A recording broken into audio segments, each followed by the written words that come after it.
decade, Saturdays and Illegal Curve have been synonymous with one another. With insight, analysis, and interviews regarding the Winnipeg Jets, the Manitoba Moose, and all around the NHL, here are Dave Minuk, Ezra Ginsburg, and your host, Drew Mindell. The Illegal Curve Hockey Show starts now.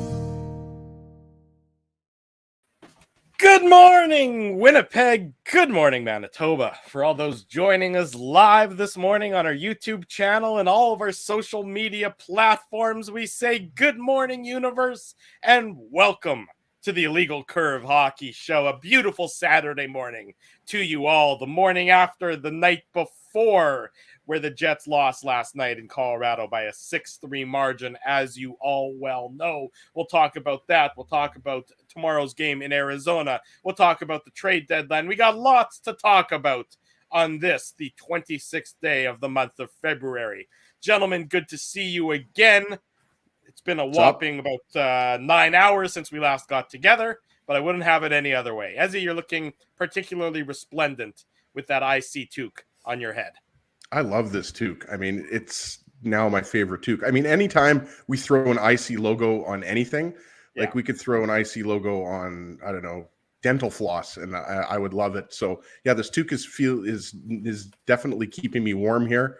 Even though it's going to be not too bad out. Like, this is actually a day, boys, where you could actually, go outside and walk around the neighborhood, or maybe do a little snowshoeing or a little cross-country skiing, and you don't have to worry about like your nose falling off. Like, I think the high today is like -6 or something like that. So yeah, ready to go here. Like, we had the post-game show last night, as you mentioned, and we've got the show today, and then, tomorrow afternoon, obviously. But that's the way it's going to be, boys, because in March, reminder, 16 games, Sweet 16. So let's do it.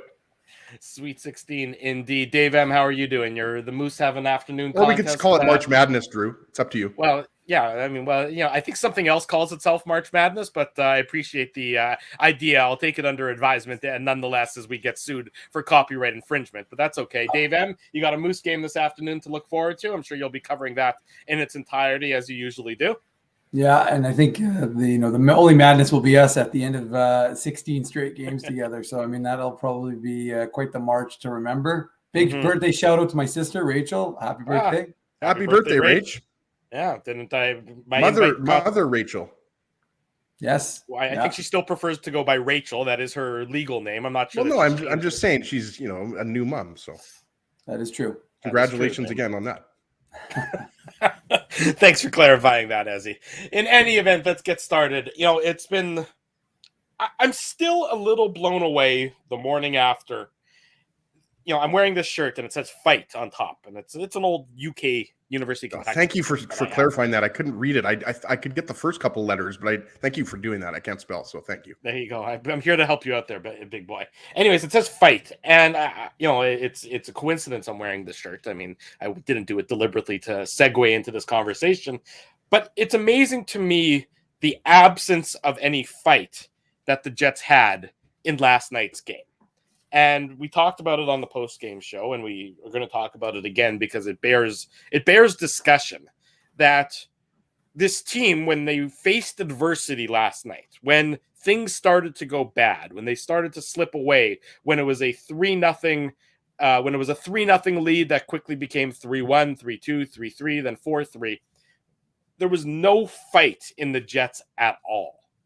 There wasn't a glimpse of it. There was the nice body check by Adam Lowry to start the third period, but that was basically the grand total of the fight that the Jets showed. And you saw the frustration boil over Pierre-Luc Dubois, who certainly played a hard game yesterday and was noticeable, and he elevated to play against a higher competition.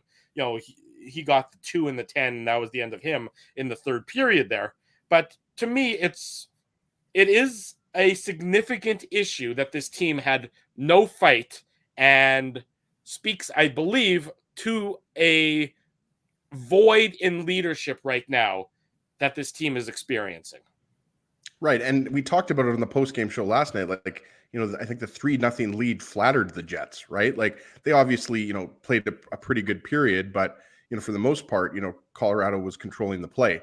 And we know guys like Mckenna and Rantanen, Landeskog. I mean, Nazem Kadri's having a career year. Like, this team is absolutely stacked and ready for a Stanley Cup run. Whether or not they ultimately, get to the Stanley Cup and win it, Stanley Cup final, I should say, remains to be seen. But obviously, like, you knew going into this game, the Jets were an underdog. I think we would all agree with that. But that's what was so troubling, is that even if you're kind of lucky to be up 3-0, you're up 3-0. And it's up to you to manage the game from that point on. And obviously, you knew there was going to be the pushback, but it was the response to the pushback of the Jets that was so troubling, right? Like we talked about, they got the power play in the third period. It was Rantanen that had the delay of game penalty for shooting the puck over the glass. And, they weren't able to convert on the power play, which has been, something that has given them a lot of life and given them a lot of momentum. And, after that power play, it was all Colorado, right? Like, it was very deflating, I thought, that the Jets couldn't score on the power play. And then, when Colorado goes up 4-3, you got the feeling that, okay, the Colorado is not done here. And obviously they scored a couple more goals, right? So, we talked about such a wasted, effort by Pierre-Luc Dubois in the first period, just a beautiful, effort on Kyle Connor's goal.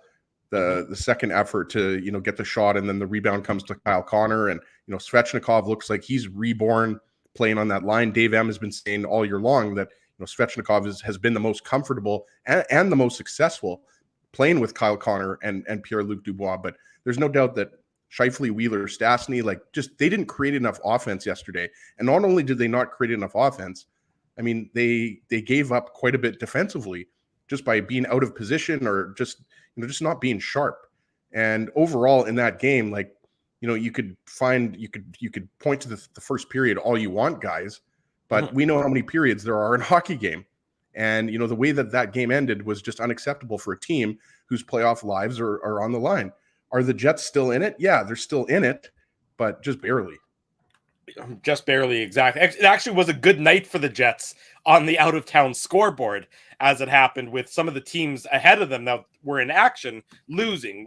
LA beat Anaheim, so the Ducks, remain within that sort of 6-point window of the Jets. The Kings have moved into second place in the Pacific Division, actually leapfrogging the Vegas Golden Knights, who are struggling. So, in terms of losing ground, the Jets didn't lose any ground last night, as it happens, but they certainly didn't gain any ground. And psychologically, Dave, I believe that they lost ground just by, look, people throughout the league were watching what happened in last night's game.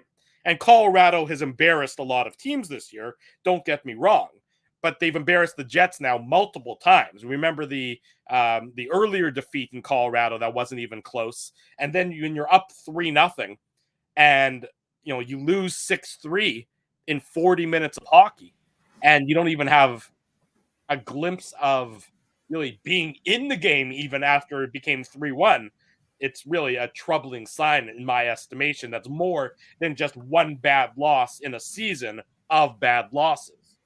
Yeah, no, there's no question about it. And I think as he hit the nail on the head when he said, you had an opportunity.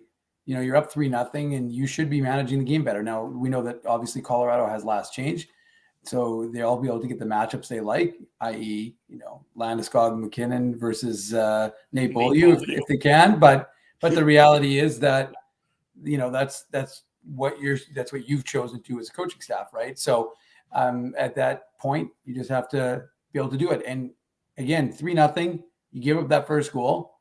How do you handle things? And we saw how the Jets handled things. You're right, Drew. This is a great Colorado team. This is a team that many were before the season began and are, especially as they've watched them come along. And even more so if they manage to add someone like Claude Giroux. This is a Colorado team that with the, it'd be hard to see them not being a Western Conference finalist and at least a Stanley Cup contender. Yeah. But you're not minimizing who the opponent was. It wasn't as if this was insert bottom Seattle who did this to you.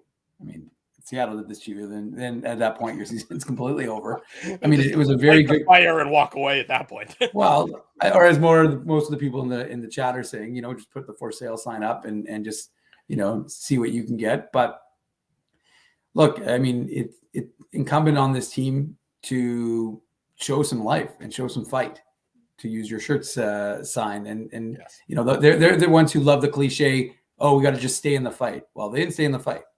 And, look, don't get me wrong. I mean, you can't match up the Jets lines against the Avs lines and think that it's even really a fair comparable, right? But good teams are beaten by teams that have inferior players all the time, and it's not an impossibility. So the Jets, needed to do exactly what they could have done. I mean, think about look, what a narrative changing game that could have been for this entire team, right? You just went in to Colorado against a team that's lost 3 times in regulation in like 26 games at home, and you beat them. And whatever it was, if you would have beat them 3-1 or if you would have beat them 4-1, if you could have manufactured, if you could have held on to win that kind of game, first of all, as you just touched on, Drew, it elevates you because of the teams that you needed to lose lost. So now you've gained some ground, but you've gained a huge amount of confidence because you just, you fell asleep against Dallas. You let them get back in that game, but you could have had 2 points, but at least you got 2 points against the best team in the Western Conference, and now you're going against Arizona. And Arizona, as we know, they've been playing much better of late.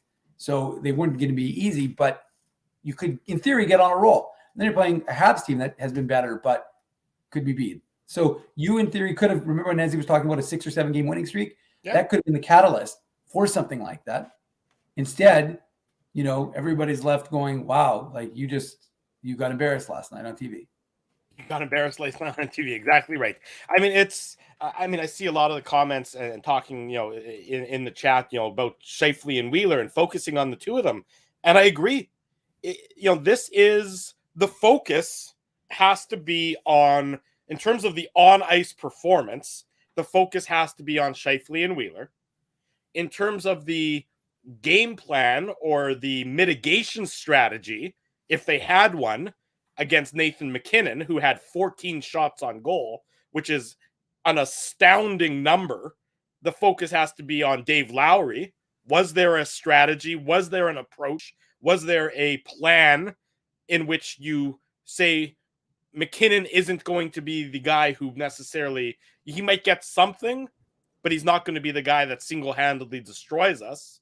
And he was, alongside his line mates, of course, and it's a great line, but what is your approach to mitigating that? And then it has to be on the general manager, where you talk about the roster that he has put together, where he has spent to the salary cap, and the defense, on paper, which should be better, is arguably as bad, if not worse, than in the last couple of years, where you didn't spend on your defense. I mean, that's where this is at. Scheifele and Wheeler, who the team has built around on ice, the coach, who's the interim head coach and seems like he's over his head, and the general manager, who put this entire jigsaw puzzle together and doesn't seem to have any answers for why it's gone so far off the rails. Well, and we talked about this, last week on the Saturday show. Like, if the Jets end up missing the playoffs, there has to be some significant changes, right? Could be GM, could be coach. Like, I think Chevy is a great person, and I think he's a very smart hockey mind. But I mean, how many years do you get here as the GM without having playoff success before, you decide to go in a different direction, right? Mm-hmm. Like, we talk about this all the time. The 2017-18 run, boys, was a long time ago. Like, it feels like, it was yesterday because it was such a great party with the Jets going to the West Final and almost going to the Stanley Cup Final. But yeah, you're right, Drew. It is coming up on a 4-year anniversary. So it's also the only 2 playoff series they've won in 11 years. Well, they beat Edmonton. Sure. Sorry. Yes, you're right. They beat Edmonton last year. You're right. I apologize. So yeah, no, but you're playoffs, Yeah, your point is that's the only year that they've gone on a playoff run. That's the whole point. Last year, going to the second round is not really a playoff run. It was a nice playoff round win. It was a nice sweep, but then you get swept by Montreal.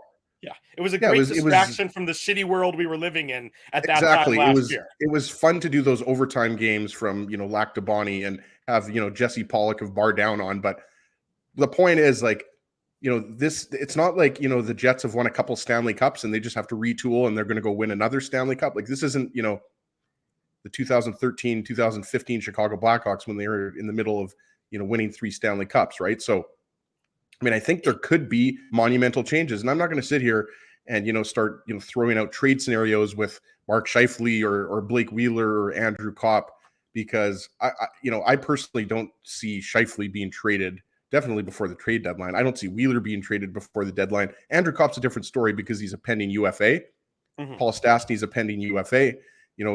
I could see the Jets maybe moving one of those two guys. Again, I'm not promoting that. That's not what I'm saying, because I think it would be great if the Jets could re-sign Andrew Kopp to a 5-year deal. All I'm saying is those are the types of moves I think Chevy is contemplating leading up to the trade deadline. But the Jets are still in a playoff spot. You mentioned it, Drew. Pardon me. In striking distance is what I meant to say of a playoff spot. And even though Edmonton has started to play better under Jay Woodcroft, I mean, you are still in this. But again, we're at game 52 of the season. We're running out of runway. And like I said, I don't look at the Jets probably won't make the playoffs. I mean, what are their odds right now? Not good. 10%. Something like that. If they make the playoffs, I mean, they play Colorado, and we know what happens. Well, and that's a different story. But all I'm saying is like you do have the ability. The only way right now, the only way you get back into a playoff spot is by going on a 5-6 game winning streak. That's the only way you can do it.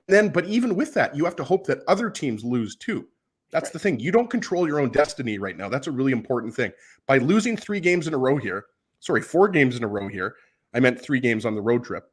Yeah. I mean, you haven't put yourself in a good position to go back home, feel good about yourself, be in a playoff spot or be close to a playoff spot. What you've done is after that 4-1-1 start, you've gone backwards.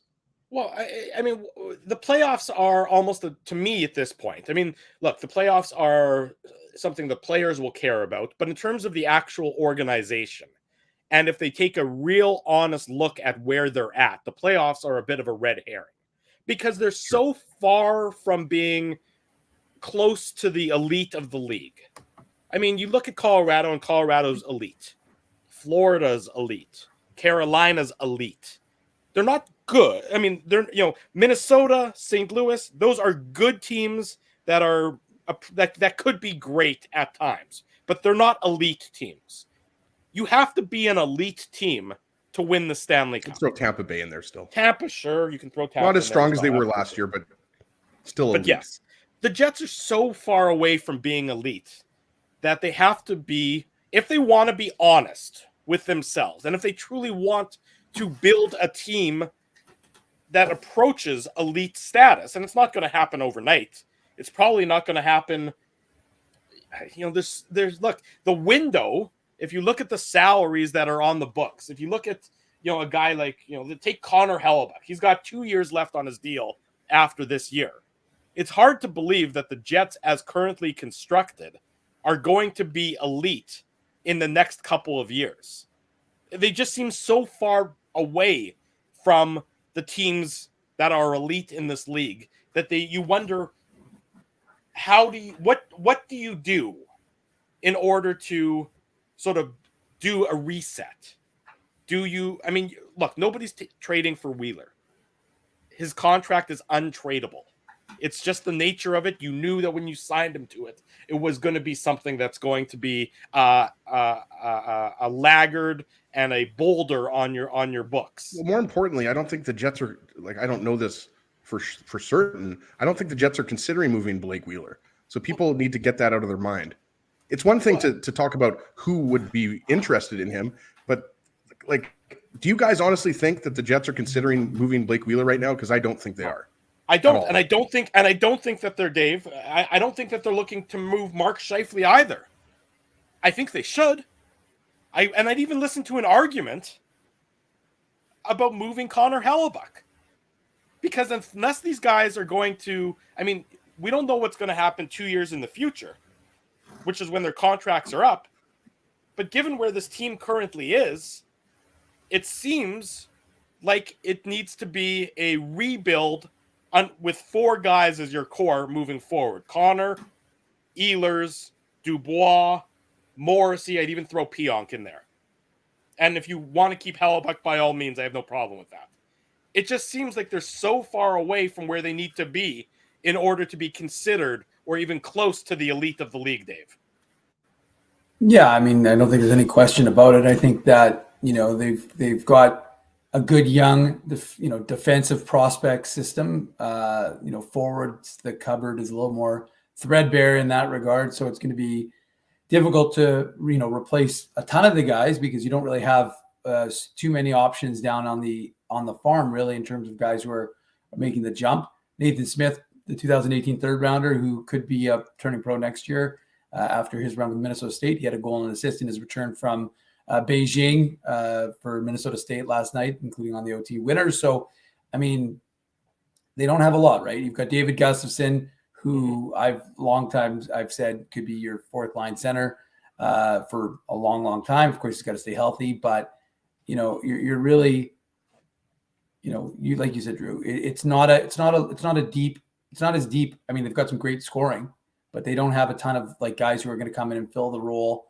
And what that probably means is you may have to start trading some of these D prospects. I mean, like I said, and as an organization, why are you playing Nate Beaulieu over Ville Heinola, right? I mean, here's a guy who's going to be, in your future, and it just doesn't make any sense to me. I mean, honestly, maybe I'm crazy. Maybe honestly, I'm not understanding. And look, there's plenty of GMs who make bad decisions. So, if you put Nate Beaulieu on waivers, are you really going to tell me there's 31 other teams that are clamoring for him? Maybe some other. I mean, look, there's always people who are going to say, well, we could always use a guy who will be our 8th defenseman, and we'll throw him, there. And if we need to stopgap, he's a veteran, 100, however many games he's played in the NHL.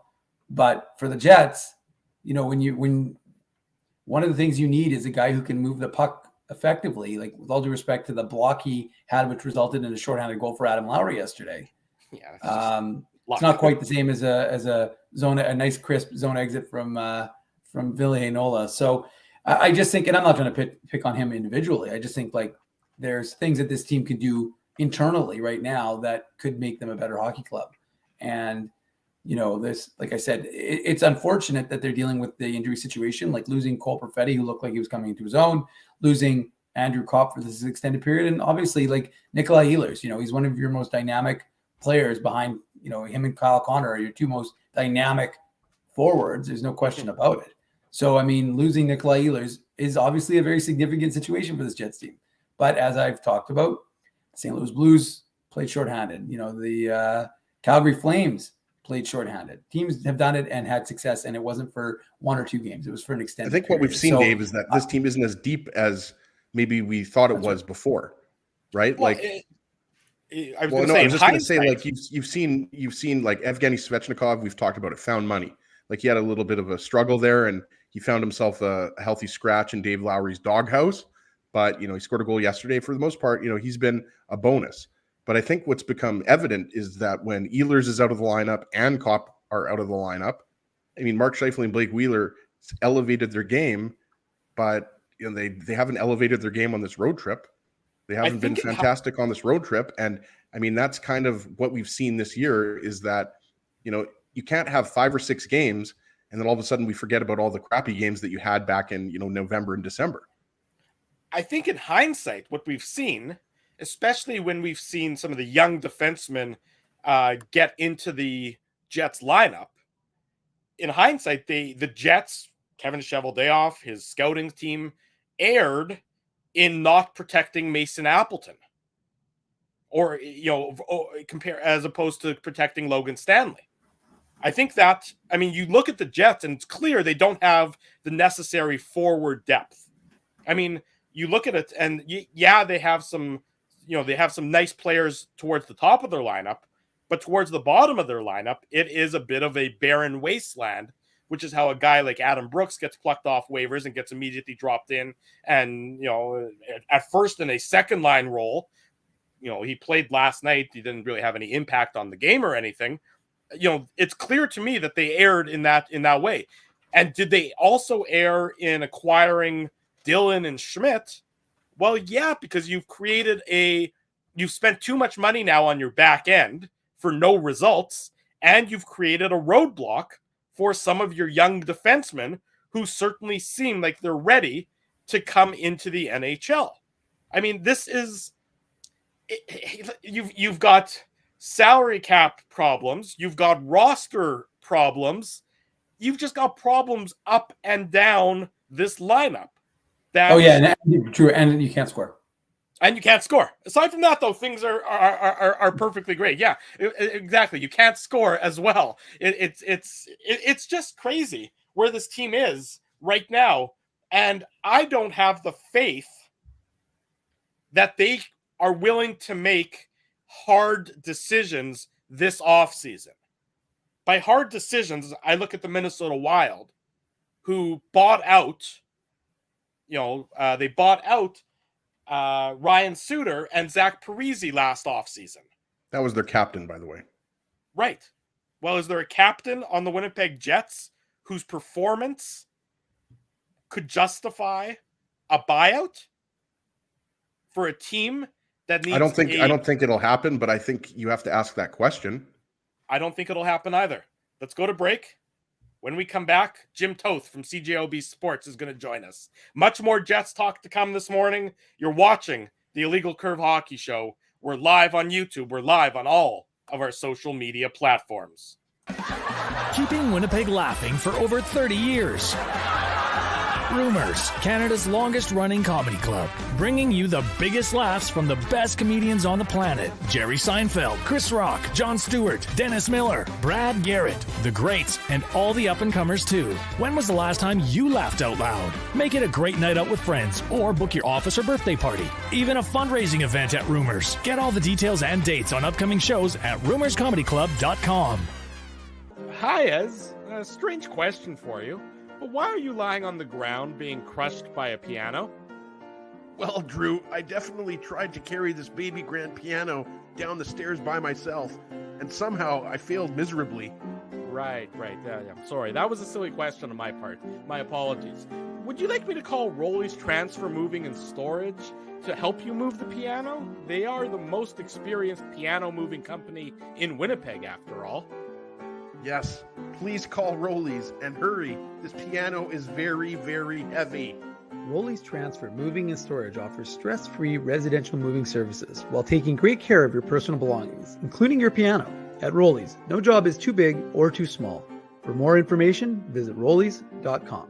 Hi, it's Drew from Illegal Curve here. Selling your home can be stressful, but it wasn't for me. Thanks to my friends at Zappia Group Realty, they made the process so easy. My home sold within 48 hours and with multiple offers. Zappia Group Realty took care of everything with their exquisite customer service and attention to detail. If you want to sell your home for more in less time, get started by talking to Frank and Mauro Zappia of Zappia Group Realty. Online at zappiagroup.com. Hey, it's Aaron from Bernstein's Deli. That's right, Ezzy. I'm the guy who makes all your sandwich dreams come true. So when you think Illegal Curve, what comes to you? How about juicy chicken schnitzel, grilled salami, fried onions, melted cheddar cheese, and honey mustard on toasted, thick-cut city rye bread? Man, that's like the holy grail of sandwiches. And so it shall be known as the Illegal Curve Sandwich. The Illegal Curve Sandwich. Try it today at Bernstein's Deli. Find us at Corridon and Lanark or online at bernsteinsdeli.com. Hey, Drew. Ezzy, whoa, what a smile! Yeah, I got my crowns done at Linden Market Dental Center, and they whiten my teeth. I see. They're so bright that every time I smile, they go, "We have hockey tonight. Do you have a mouth guard to protect those pearly whites?" I sure do. Whoa, they even ting through the mouth guard. Linden Market Dental Center covers all your dental needs from restorative to cosmetic dentistry and will fit you with a sports guard for that active lifestyle. 877 Waverly. See lindenmarketdental.com. So you're a pizza person, you married a wing person, but somehow your kids are salad people. You can't pick your fam, but you can pick your BP meal deal, starting from $18.99 for takeout or delivery at bostonpizza.com.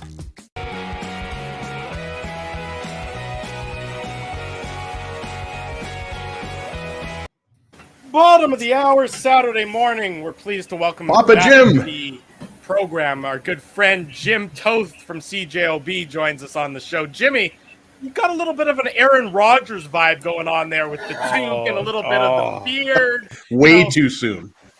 Jim, that's way too soon. I'm not going to ask you if you're inoculated or not, but I'm just going to say for a Bears fan, you're channeling a little bit of Aaron Rodgers this morning. I am not wearing socks. If you have COVID, Do you have if that's COVID what you going were on? asking, take it easy, Aaron. We believe you. You don't have to put your naked feet in the camera. Why are you arguing so heavily? Gentlemen, how are you? It's a pleasure to be back. We're good. Always tuning in usually at this hour anyway, so it's good to be on with you as well. It's our pleasure, Jimmy. Obviously brought you on not to talk about Aaron Rodgers, but to talk about the Winnipeg Jets. And the topic du jour, of course, is the defeat last night, pardon the pun there, to the Colorado Avalanche, in which the Jets had the 3-0 lead and then were handily defeated 6-3 in the final 40 minutes of the contest. To me, it's more than just one loss, Jimmy. It's emblematic of a significant problem within the Winnipeg Jets organization. Am I overstating things? Am I overreacting? Or do you think that there's still something good there for the team to be able to, and the organization to be able to build upon? Yeah, I don't think you're too far off. And you guys clearly know me for a long time. Like, I'm not a big change, get rid of coach, make a big trade, this guy this guy that. I'm a big player in developing, or a big guy on developing, drafting, everything else. I do think there's something wrong with the core of this team. And I don't think it's something where somebody's evil or there's like a Evander Kane situation or anything like that. I just think that they've built this team, and I'm hearing it all as you guys are too after last night, because that's embarrassing. I tweeted out that there's no issue with losing to Colorado in Colorado. Especially, there's a massive issue being up 3-0 in Colorado and giving up 6 unanswered in less than 2 periods, and the fashion in which they did it. So sometimes good teams, and I often reference, the Washingtons of the world that had a core for about 10 years before they finally won, and all the first round exits they went through. Sometimes good teams on paper don't have the right mix. And I don't think there's the right mix here right now. Now, that doesn't mean that here's the 3 or 4 players of the core that got to go, bring in 5 or 6 other players, and this might work. To me, there's one person that has to go. And I would lock up Pierre-Luc Dubois, and I would move forward with that. I heard you guys earlier talking about Blake Wheeler, and look, I've defended Blake Wheeler like I'm his attorney in a murder case or something for 3 years now. And I mean, people just don't even approach me about Blake Wheeler anymore because they know how I feel. Blake Wheeler, once again, is on pace to be a point-a-game player. And that's what costs $8 million. Go to the free market, because you can't draft them and they become point-a-game players. You go to the free agent market and get a point-a-game player, or one that's 5 or 6 points off. It costs you $8 million or more, probably more. So I'm also fully admit that he doesn't have the same step that he did 2 or 3 years ago, but it doesn't mean he doesn't deserve $8 million. And if you can score a point-a-game player, and I've always said this, Wheeler's regression to me will be eventually, like, it'll be 70 points in 82 games. It'll be 68 points in 82 games. And it'll be at the second last year, the last year of his contract. And then that's just for you're paying him for being a captain and everything else. I don't want to keep harping on him because he's a good guy and he's been here for a while, but Mark Scheifele is the guy in my mind that has to go. And the reason he has to go isn't just because of, his play, but it's also, I don't think Mark Scheifele in 2 years from now is going to re-sign here. And I don't think he's going to resign here because he's going to want to make up for what he's been making. And Mark Scheifele believes in himself, as he should. I just don't think Mark Scheifele understands, to become the elite player that he probably feels he is, that defense is a massive part of his game. So if I were the Jets, and I don't think it happens at the deadline, but if I were the Jets, I would look at, with 2 years left at $6 million, and I would only do this, guys, if the right piece was coming back. Another big player that maybe doesn't score as much as Mark, but definitely keeps many more out. I would change the core that way. And I think it would benefit this core. I think Wheeler can remain the captain, but he's sort of, maybe he's a second liner in his last year and maybe into next year, still on the power play.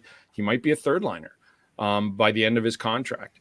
And I would lock up Pierre-Luc Dubois in a heartbeat. And I think that's going to cost you more than Wheeler this season. If he wants to be here for 7 or 8 years, it's going to cost you more than $8 million. If he wants to be here for 3, it's going to cost you more than 6 because you're buying 1 year of free agency. If he wants to be here for 2, you could probably do it for 6. So I would look at what's out there for Mark Scheifele, and I would move him on. I would bring somebody like a JT Miller I would bring somebody like a Kreider in with the Rangers. I wouldn't go get a Lafreniere or somebody like that. I think you have to bring back somebody that's going to give you 70 points a year and also help the defense. And I kind of, that's what I would do. I would go forward with Dubois, Connor, Ehlers, Morrissey, if you can keep Pionk, Conor Halabuck. And that would be my core going forward. And you have the other pieces. But I do think, to your original question, that's what's ailing this team. I think that I defend Maurice too. Paul Maurice is a great coach. Paul Maurice has turned down coaching offers when they became available after leaving the Jets. And people are blaming coaching right now. And this is my problem with that, guys. So he was a great coach in the first period when they were up 3-0. What do you think he said in the locker room that the coaching changed the way that team played? Do you think he went in and said, okay, everything's good, but let's go in this direction with this system? He didn't. He didn't do that against Calgary. He was a great coach against Calgary. They just gave up one with 46 seconds left against the hottest team in the NHL. They've beat Minnesota twice since the All-Star break, once with a shutout. You think Dave Lowry changed the game plan against Dallas, So I know coaches have an influence. I think coaches make an impact. But far too often, and I've said this for years now when people call me a Paul Maurice defender, is coaches have an impact. They do not impact effort. You don't need a speech every game to come out and make sure your players are dialed in. That's on the players. And I think it's hard for fans of teams to understand that they'd rather blame somebody they're not so attached to than their favorite player. And as people who cover the game, we just don't do that. We look at what's ailing the team, what's doing this. Mark Scheifele's investment this year has been a little bit, it almost seems to me, guys, like he wants maybe a change. And I'm not speaking for him, and I don't want to, I hate doing speculation and rumors. I'm just going off what I see. But the Mark Scheifele I've been covering for 10 years and watching him develop and grow was a guy that is passionate about hockey, cares about everything, and wants to win hockey games. The Mark Scheifele I've seen last year and this year is a guy that loves offense and doesn't understand that more offense comes from better defense. And I've done a lot of time on this on Jets at Noon this week on CJOB, just comparing it to the Calgary Flames. Like, the Calgary Flames were awful last year, terrible. And they were talking about breaking up that core. And the reason I believed in them this year is the last 16 games that Daryl Sutter took over last season, Johnny Gaudreau had 23 points in those 16 games. And Johnny Gaudreau has become one of the best defensive players in the league this year. And that line is one of the top 3 or 5 defensive lines. And I think they're the number 1 defensive line for number 1 lines. And Daryl Sutter said it last week, where they finally get that you can't outscore everybody, that you have to win the 2-1 games, and that defense leads to offense. And I think that's what Daryl Sutter has done with that team. Now, the players had to buy into that, because for years in Calgary, they didn't. Johnny Gaudreau and Sean Monahan and everybody wanted to outscore their problems. Just like the Jets, the one consistent thing they do is they try to outscore their issues. And so I know I'm going on and on here, but keep going. You're fine. I think that this core needs a change now. I think that as much as I defend Maurice and everybody has a shelf life, and to the point where he himself admitted they need a new voice. Unless you're John Cooper and win a Stanley Cup, it's tough to keep talking to the same players 8 or 9 years. Does Ehlers like Maurice? Of course. Did Blake Wheeler? Yes, he did. I'm not saying Mark Scheifele didn't like Maurice, but the message of the style clearly wasn't getting through. And I stand by this. Whether it's Maurice, Lowry, whether it's Trotz, whether it's Gerard Gallant, I don't think a coach is coming in here and saying, hey, bail the zone. Don't pick up your man. We might get the puck back and keep going. There's no coach that does that. And if you watch the game in Dallas, I mean, that's a prime example. We can all pick apart last night's game. We can all pick apart the Dallas game, to me, when a guy had 2 points and finished -3, and it was his man that tied the game, and it was him going for a change, and it was Wheeler busting his butt back, trying to separate a 2-on-1, so much so that he ran into his own net. Those are the things I see that I question your investment. And those are the things in my time covering hockey that it doesn't have to be malicious. It doesn't have to be, I don't like it here, I don't like the coach, it just becomes a time that a change is needed. And when a guy goes to a new situation, he sort of goes, well, I don't know these guys. and I'm this big guy coming in having to do all this stuff, they care a little bit more about the things that matter in winning games. And that's what coaches need to do. And that's why I think Maurice stepped aside. I think that he's preached defense. I know he has, talking to him in the offseason and training camp. But like even back to the Line A days, I remember I told this story on the air this week that I remember at training camp coming off that year that Tyler Myers was out 11 games and asking Maurice if he played Buffalo too much. And he said, I did. And I go, well, I get it, because one of your top D-men were gone for 11 games. He goes, no, that's on me. I cannot play Dustin Buffalo that much because I won't get the best out of him. To get the best out of him, I have to play him way more. That was my fault. And then I asked him about the season. It was a season that Line A lit it up in November and had those 5 goals in St. Louis and then went months without scoring. And he said the problem with our season that year, and that was the year they got bounced by St. Louis and gave up 2 really late third period goals that probably would have won them the series. Mm-hmm. And he said the problem I saw was that after November, things started going off the rails. And I mean, behind the back passes, through the seam passes, and they were working and we were scoring. And I started in December starting to coach that, guys, I know you're having success and this is a lot of fun, but this isn't going to go anywhere. And he said, when we got to the playoffs, what happened? Couple mistakes late in third periods. We were bounced in 6 games and we're a no-show in game 6 in St. Louis. And he said, that's on me. And he said, but that's what I got to get the message across. And it's hard to do when guys put up 80 points a year to tell them put up 60 and keep 30 out.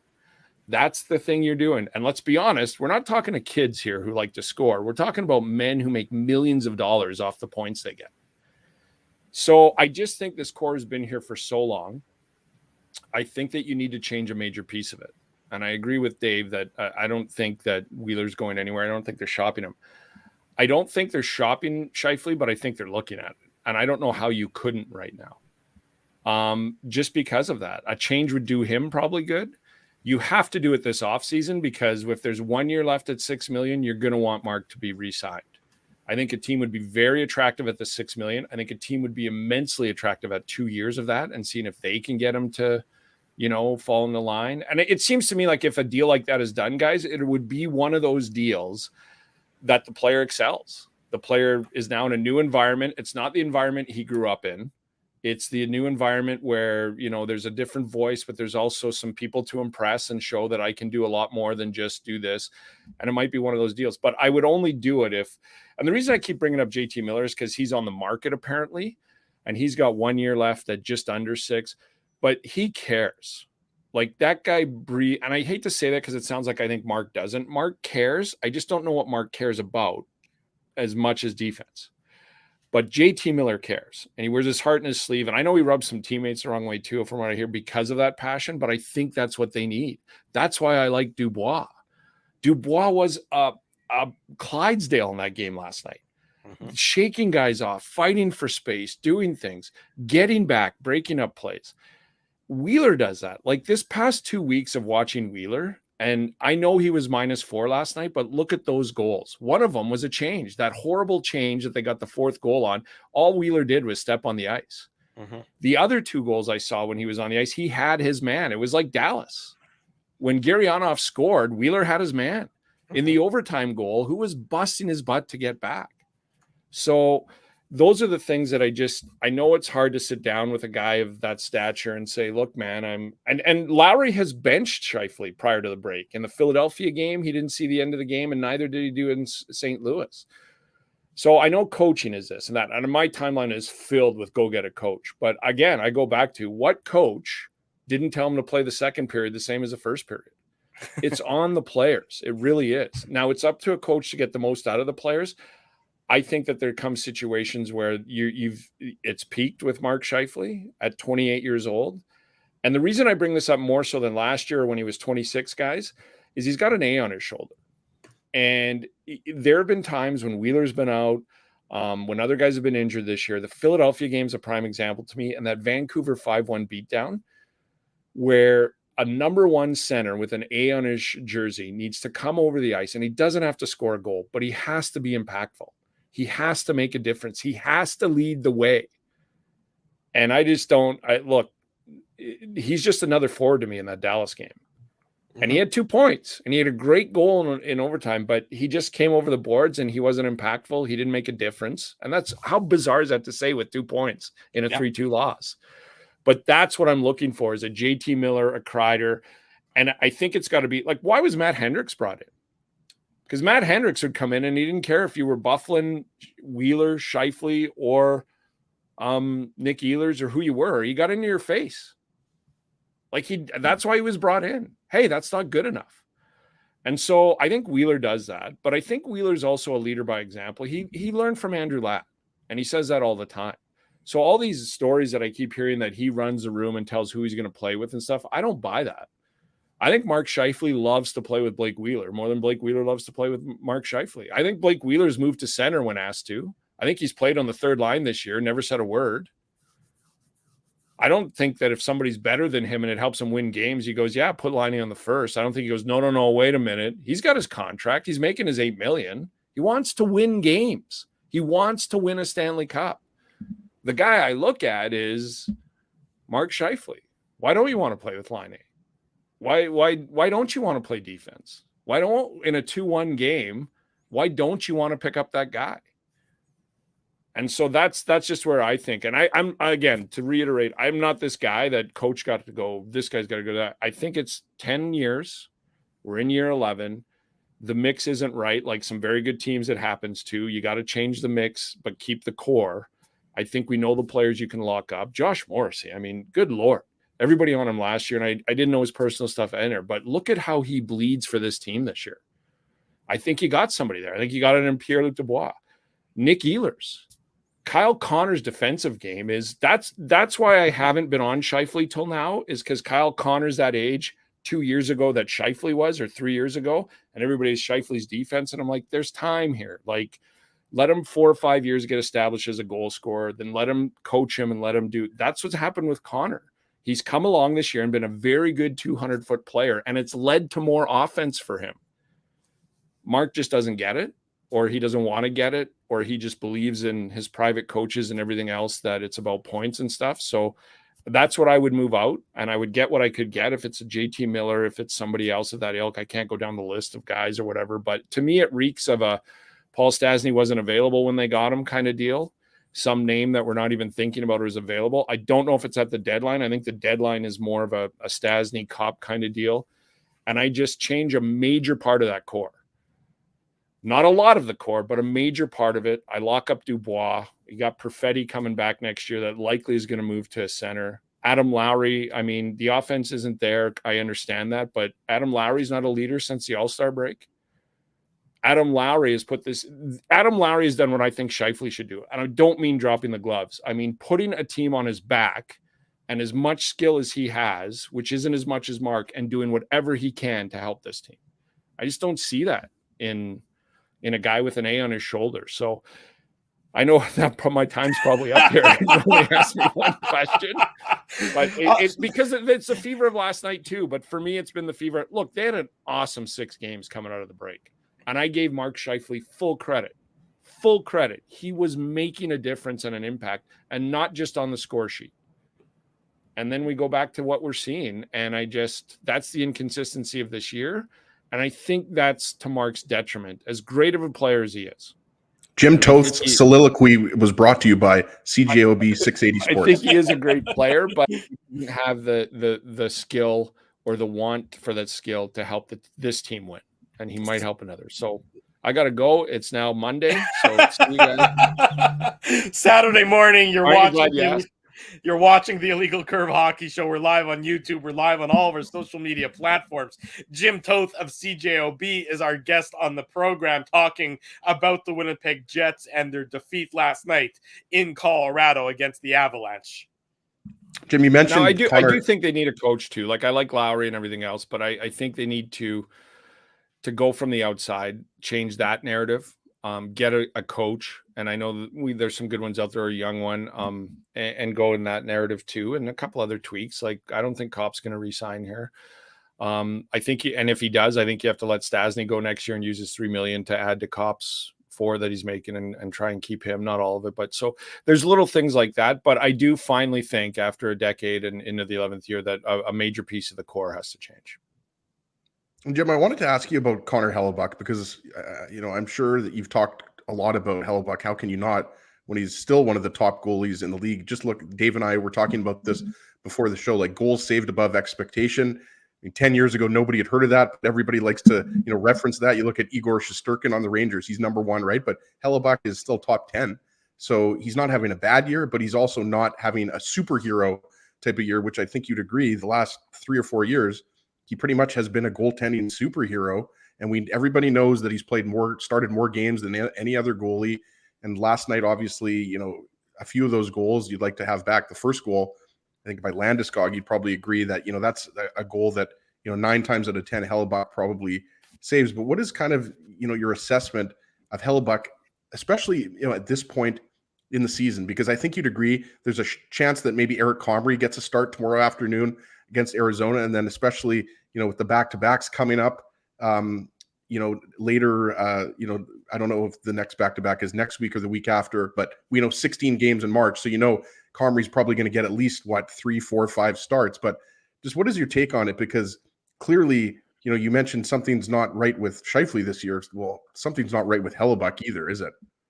Well, I think with Halabuck, guys, is it's not as bad as everybody thinks it is. It's not Vezina caliber. It's not top 3. But I think he's played so much hockey lately. It's still pretty good. Like, it's still starting goaltender good on a decent team, which this lineup is a decent lineup. So I'm not on the Halabucks having this or that or that. He's, in my mind, he's had 4 or 5 bad games. He's had 7 or 8 goals he would like back. No question. The ones like last night, like you just said, we could talk. A bad goal, yeah, maybe not. But there's been some clearly. But I just think they need a backup goalie. And look, I've been very impressed with Eric Comrie. I was on record saying that probably by end of November, December, if he's 0 for 4 and not, they have to make a trade. I think he's been good. He's been really good, but he's not a Laurent Brossoit that can play 25 games. And I think that's what they need. They need to, I think what's going on with Conor Halabuck is he's just played so much hockey, and the hockey he's played, he's been so busy. So it's not just like he's played this many games over the past 3 years. He's played this many games, but it's probably a game and a half compared to some other goalies. So I just think he needs a rest. I wouldn't do it now. Why rest him now and then you don't make the playoffs and then he can rest then? I mean, the situation they're in dictates to me. I do play him tomorrow night or tomorrow afternoon. You need the points. And until you don't need the points anymore, then you can play him every second game if you want. But I just think that, I'm not, and I've been hearing a lot about that too, he hasn't been Vezina caliber. There's no doubt about that, but he hasn't been awful. He's been pretty good. And I think that if he got more rest this season, and I think I agree with you. I think that being not as busy as he has been the past 2 years is a different game to him. And so when you're out shooting the Arizona's 46-17, I think that's a different game than him.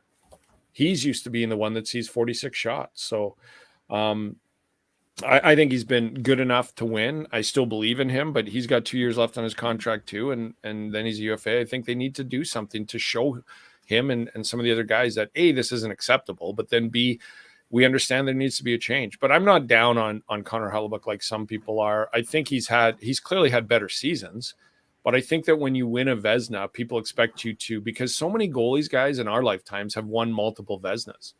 So as soon as Conor Halabuck does it, you're waiting for it. And he's been good enough to me to win 35, 40 games on this team this year. Jimmy, we know you covered the Manitoba Moose for a long time, and one of the things that we're seeing with this Moose club is that they're running, and they've hit some bad spots here and there, but for the most part, they've been very consistent, despite having lineup hiccups the way we've seen with guys going up to the Winnipeg Jets. So it's kind of a two-parter. One is, how impactful do you think a Calder Cup run could have for this young core of Jets prospects that are playing up with the Moose? And then the other thing, I'm curious about your thought is, what do you think it's done in terms of planning for Kevin Cheveldayoff? Because he's got now, and especially with the D group, a lot of prospects who, next year might not be will not be waiver exempt. So you're going to have to start making decisions. And it seems like he's created a bit of a roadblock in that regard with the acquisitions they made this past summer. So how do you see that playing out for this Jets organization? Well, I think it's very important. And I'll go back to the days before the Jets were here and they were still in Atlanta, Dave, and we all, 4 of us were there as well. Look at what going to the Calder Cup finals did for the Vancouver Canucks that went up, like Corey Schneider. And Corey Schneider took Roberto Luongo's job. And then, he had some injury issues and he wasn't nearly as good ever again in his career. I think that Calder Cup run did immense things for him. Kessler, those kind of people. It's so important to have success. And look, I was covering the team with Mitch on the air when they were terrible. Like they won 12 or 13 games that year. And it weighs on him. Keith McCambridge was a coach. Yeah. And they were totally about, like, I remember Keith McCambridge putting Halaschuk and Cormier out with 30 seconds to go down a goal.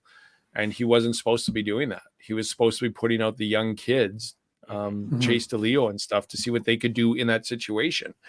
But, Keith was kind of in a hard spot as a coach. You've got to do what your bosses tell you. And the program was, I get that. But he's also got to look at 20 guys in the room. And if you put over rookies with 30 seconds left down a goal, everybody knows you're not trying to win. Everybody knows you're trying to see what these young kids can do and develop them. So that's a hard sell, but that's your job as a coach. So I think it matters immensely, Dave. I think to get some knowledge of what it takes to win the especially in the A. Like, I mean, there's so much skill in the NHL that a lot of the skill in the AHL is off work and work ethic and doing the little things. And I think that's why it's important. It's sort of ingrained in these guys. Like Christian Reichel's come up and been amazing in my mind. Not amazing like he's been a bona fide, but look at how hard that guy works. Look at how that guy digs and stuff. So and all that stuff. I think it's immensely important to, have 500 seasons in the A for 2 years and then you come up to the show. I think if you learn to win right way and the way it does, I think it's really important. So I have stuff that you need to learn to do the little things in the NHL. Jim Toth is our guest Saturday morning where you're watching the Illegal Curve Hockey Show. We're live on YouTube. We're live on all of our social media platforms. Jimmy, Kevin Cheveldayoff, Dave mentioned him in the previous question. Does he deserve to be the person in charge of a retooling to this team, or is his expiry date passed now as well? Well, I don't think so. And I know that I've heard a lot of this too. Like, I mean, unfortunately, after a game like last night, and I thought about this, everyone's going to want everything changed, all of it. Kevin Cheveldayoff, who didn't think? Oh, go ahead. I was just going to say, I mean, us, we're not overwhelmingly reactionary. I mean, but I mean, I think there's from my don't speak for Dave and I, Drew. You're a bit of an alarmist. Very. I mean, thank you. You guys are hearing the same things. I know you guys are getting the same things on social media. Look, who had a problem with what Kevin Cheveldayoff did this offseason? Not many people. Nobody. He was GM of the year. It was the summer of Chevy, and it went a lot better than the summer of Costanza. So I think that, look, this is a guy who's built this organization the only way they could. Free agents weren't coming here. They needed to draft and develop. They needed to make some trades. And once they made some trades, they needed to re-sign those guys, but they need to get them here to show it would work. It takes time. It took a lot of time. And I understand if you're paying for tickets, this is taking too long. I get that. But this is how you built the program. Once it was built, that's when I thought, he had to build it. I was impressed with that. Then once it was built, he needed to go get some stuff. And he did. They needed a center. I mean, we talk about Laine, and Laine's on fire and great for him. I think Laine is having an amazing season, and I'm really happy I keep an eye on him. But this team didn't need another high-scoring winger. This team needed another center. And he went and he got one. And I don't think if Pierre-Luc Dubois wasn't available, I think Laine's still here. And they're walking him to free agency or trying to figure out what to do with him contract-wise. But this team needed a center. People forget that in the Laine trade. Did you need another high-scoring winger or did you need a center? You needed a center, so he went and got one. He needed defensemen. And it's not just big physical defensemen like we all talk, he went and got size and it doesn't work. That's not the new NHL. No, he didn't. He needed big physical size, and he needed guys that can move the puck out of the zone. That's what Nate Schmidt and Brendan Dillon do. That's why there was a new system put in training camp, is because they changed the defense, and the whole defense change and the system change at the start in training camp, as Coach Maurice said at the time, was to move the puck out. We can't get the puck out of our own end. So everybody thinks Schmidt and Dillon were brought in for size. They were brought in for size, but also because they can move the puck out of the zone and get up the ice. That's what this team is going to do to be successful. So that being said, now that it's not working, is that on the coach? again, I hearken back, or I mean the GM, I hearken back to, I think it's on the players. Now, whether he should be in charge of it, Drew, I'd give him the shot, but he's got to fix it. Like I said, he's got to pull off a blockbuster in this core. I would think Kevin Cheveldayoff knows that the mix just isn't right. And I wonder, like, he's so patient with deals, but look at the deals he's made. And I'm not talking about the Yuri Tulusty in the early years and stuff like that. I'm talking about you had a player that had to go and you got rid of him, and you got a lot of assets and a D-man for him. And Myers, people didn't like Myers, but they didn't re-sign him. He was good when he was here. I look at going to get a Stasny. I look at the Pierre-Luc Dubois line trade again. You needed a center. You got one of the best ones, and you're probably going to have him in this organization for years to come. And then you need to fix the D, and he went and fixed it. So I don't know why people are blaming Chevy for this. He doesn't play the games. He doesn't coach the games. And on paper, he put together a very good, in my opinion, when healthy, a top 10 lineup in the National Hockey League. Now, it's not working, so this is on him. He's got to fix it now. And I would give him the chance to fix it, because over the last 18 months, he's traded for a number one center and got 2 top 4 D-men and acquired Stasny and then re-signed him. I don't know a GM who's done more in the last 18 months to improve his roster. So I would give him the opportunity to do it, but he's got to do it. Like, if he doesn't, then I think it's time to maybe look at a different direction too. But I just don't know why people are so down on Chevy because it took too long. I don't know. I mean, we all know how long it takes to build a team with a roster that was like Atlanta and in a cap world, change it. And then now that it's built, he tried to fix it in the last 18 months. And I think we all thought he fixed it pretty good when we looked at it in training camp. Now, that being said, it's not working, but I don't think it's not working like we told you those guys wouldn't pan out. Nobody said that. I think he's got an opportunity here at the deadline and then this summer to change it. And then if that doesn't work, the other key thing with him, though, Drew, isn't just about changing the roster. I think he's got to find a coach. Mm-hmm.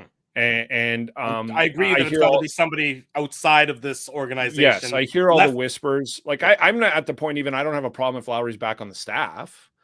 I've liked the way he's benched some top-end players. He simplified the system. He's made it real easy for these guys compared to what it was at a training camp. But I think they need to go get a coach. Not that the players don't like or respect Dave. They do. I think they got to get somebody with a little cachet or some young up and comer that knows what he's, has a new way to not only get through to players, but actually, like, I don't think they've quit, but I think it's a little too comfortable for some guys. And I think the last night's a prime example. Up 3-0, and then it's fancy hockey again. Shouldn't be comfortable. Like, there's no reason to feel comfortable. It needs to be a work. It needs to be work from the drop of the puck to the end of it. You don't have to win every game, but you better work all game. And I think that's the voice they need. And I don't think Dave's not preaching that, but I think they need an outsider, and it can either be somebody with some cachet or it can be a good young coach, but somebody's got to come in here. Like, look at Martin St. Louis. Everybody talks about Boudreau. Vancouver's back to being a 500 team again.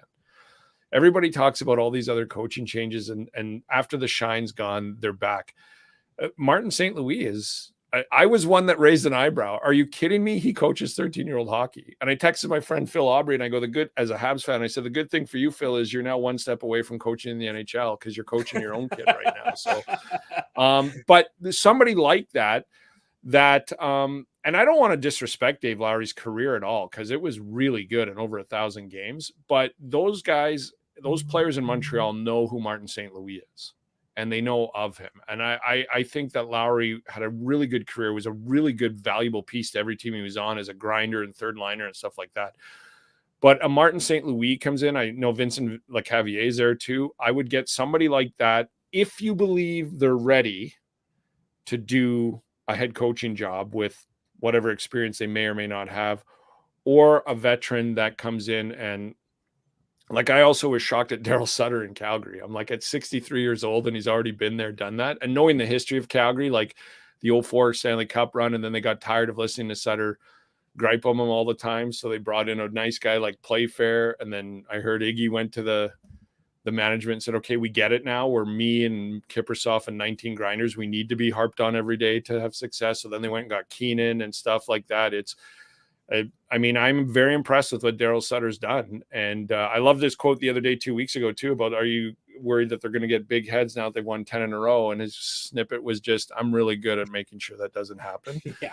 So Like I think 10 in a he's row in the evolved regular too, season but doesn't mean somebody like anything. that. So I think he's got a right to make a core trade, Chevy. And I think he's got to find a coach. And if he does that, I think he should stay. If he's not willing to change the core, and he just wants to, keep bringing coach up the system. I wonder about Vincent Pascal, or Pascal Vincent. Pascal Vincent. That's his lesser known brother. Yes, I always do that. But I wonder, like, if he was here, if he was here, I think he would have gotten the head duties when Paul Maurice walked away. I really do. Mm-hmm. So maybe somebody like an ilk like that, but I agree. Somebody out of the organization, somebody that doesn't have any ties to anybody in the organization or on the ice, and and let him coach this team. And I think he's got the right to do that, but he's got to do it by the end of this summer going into next year, because you can't have another season like this. I don't believe. Otherwise, you become like the Oilers when they were only hiring old ex-players from the 80s and early 90s for a while there. Yeah, and finally went outside the organization. Bring in Jason Jaffrey and Nolan Baumgartner, Jimmy. Nolan Baumgartner's a good coach, from what I understand. Bomber.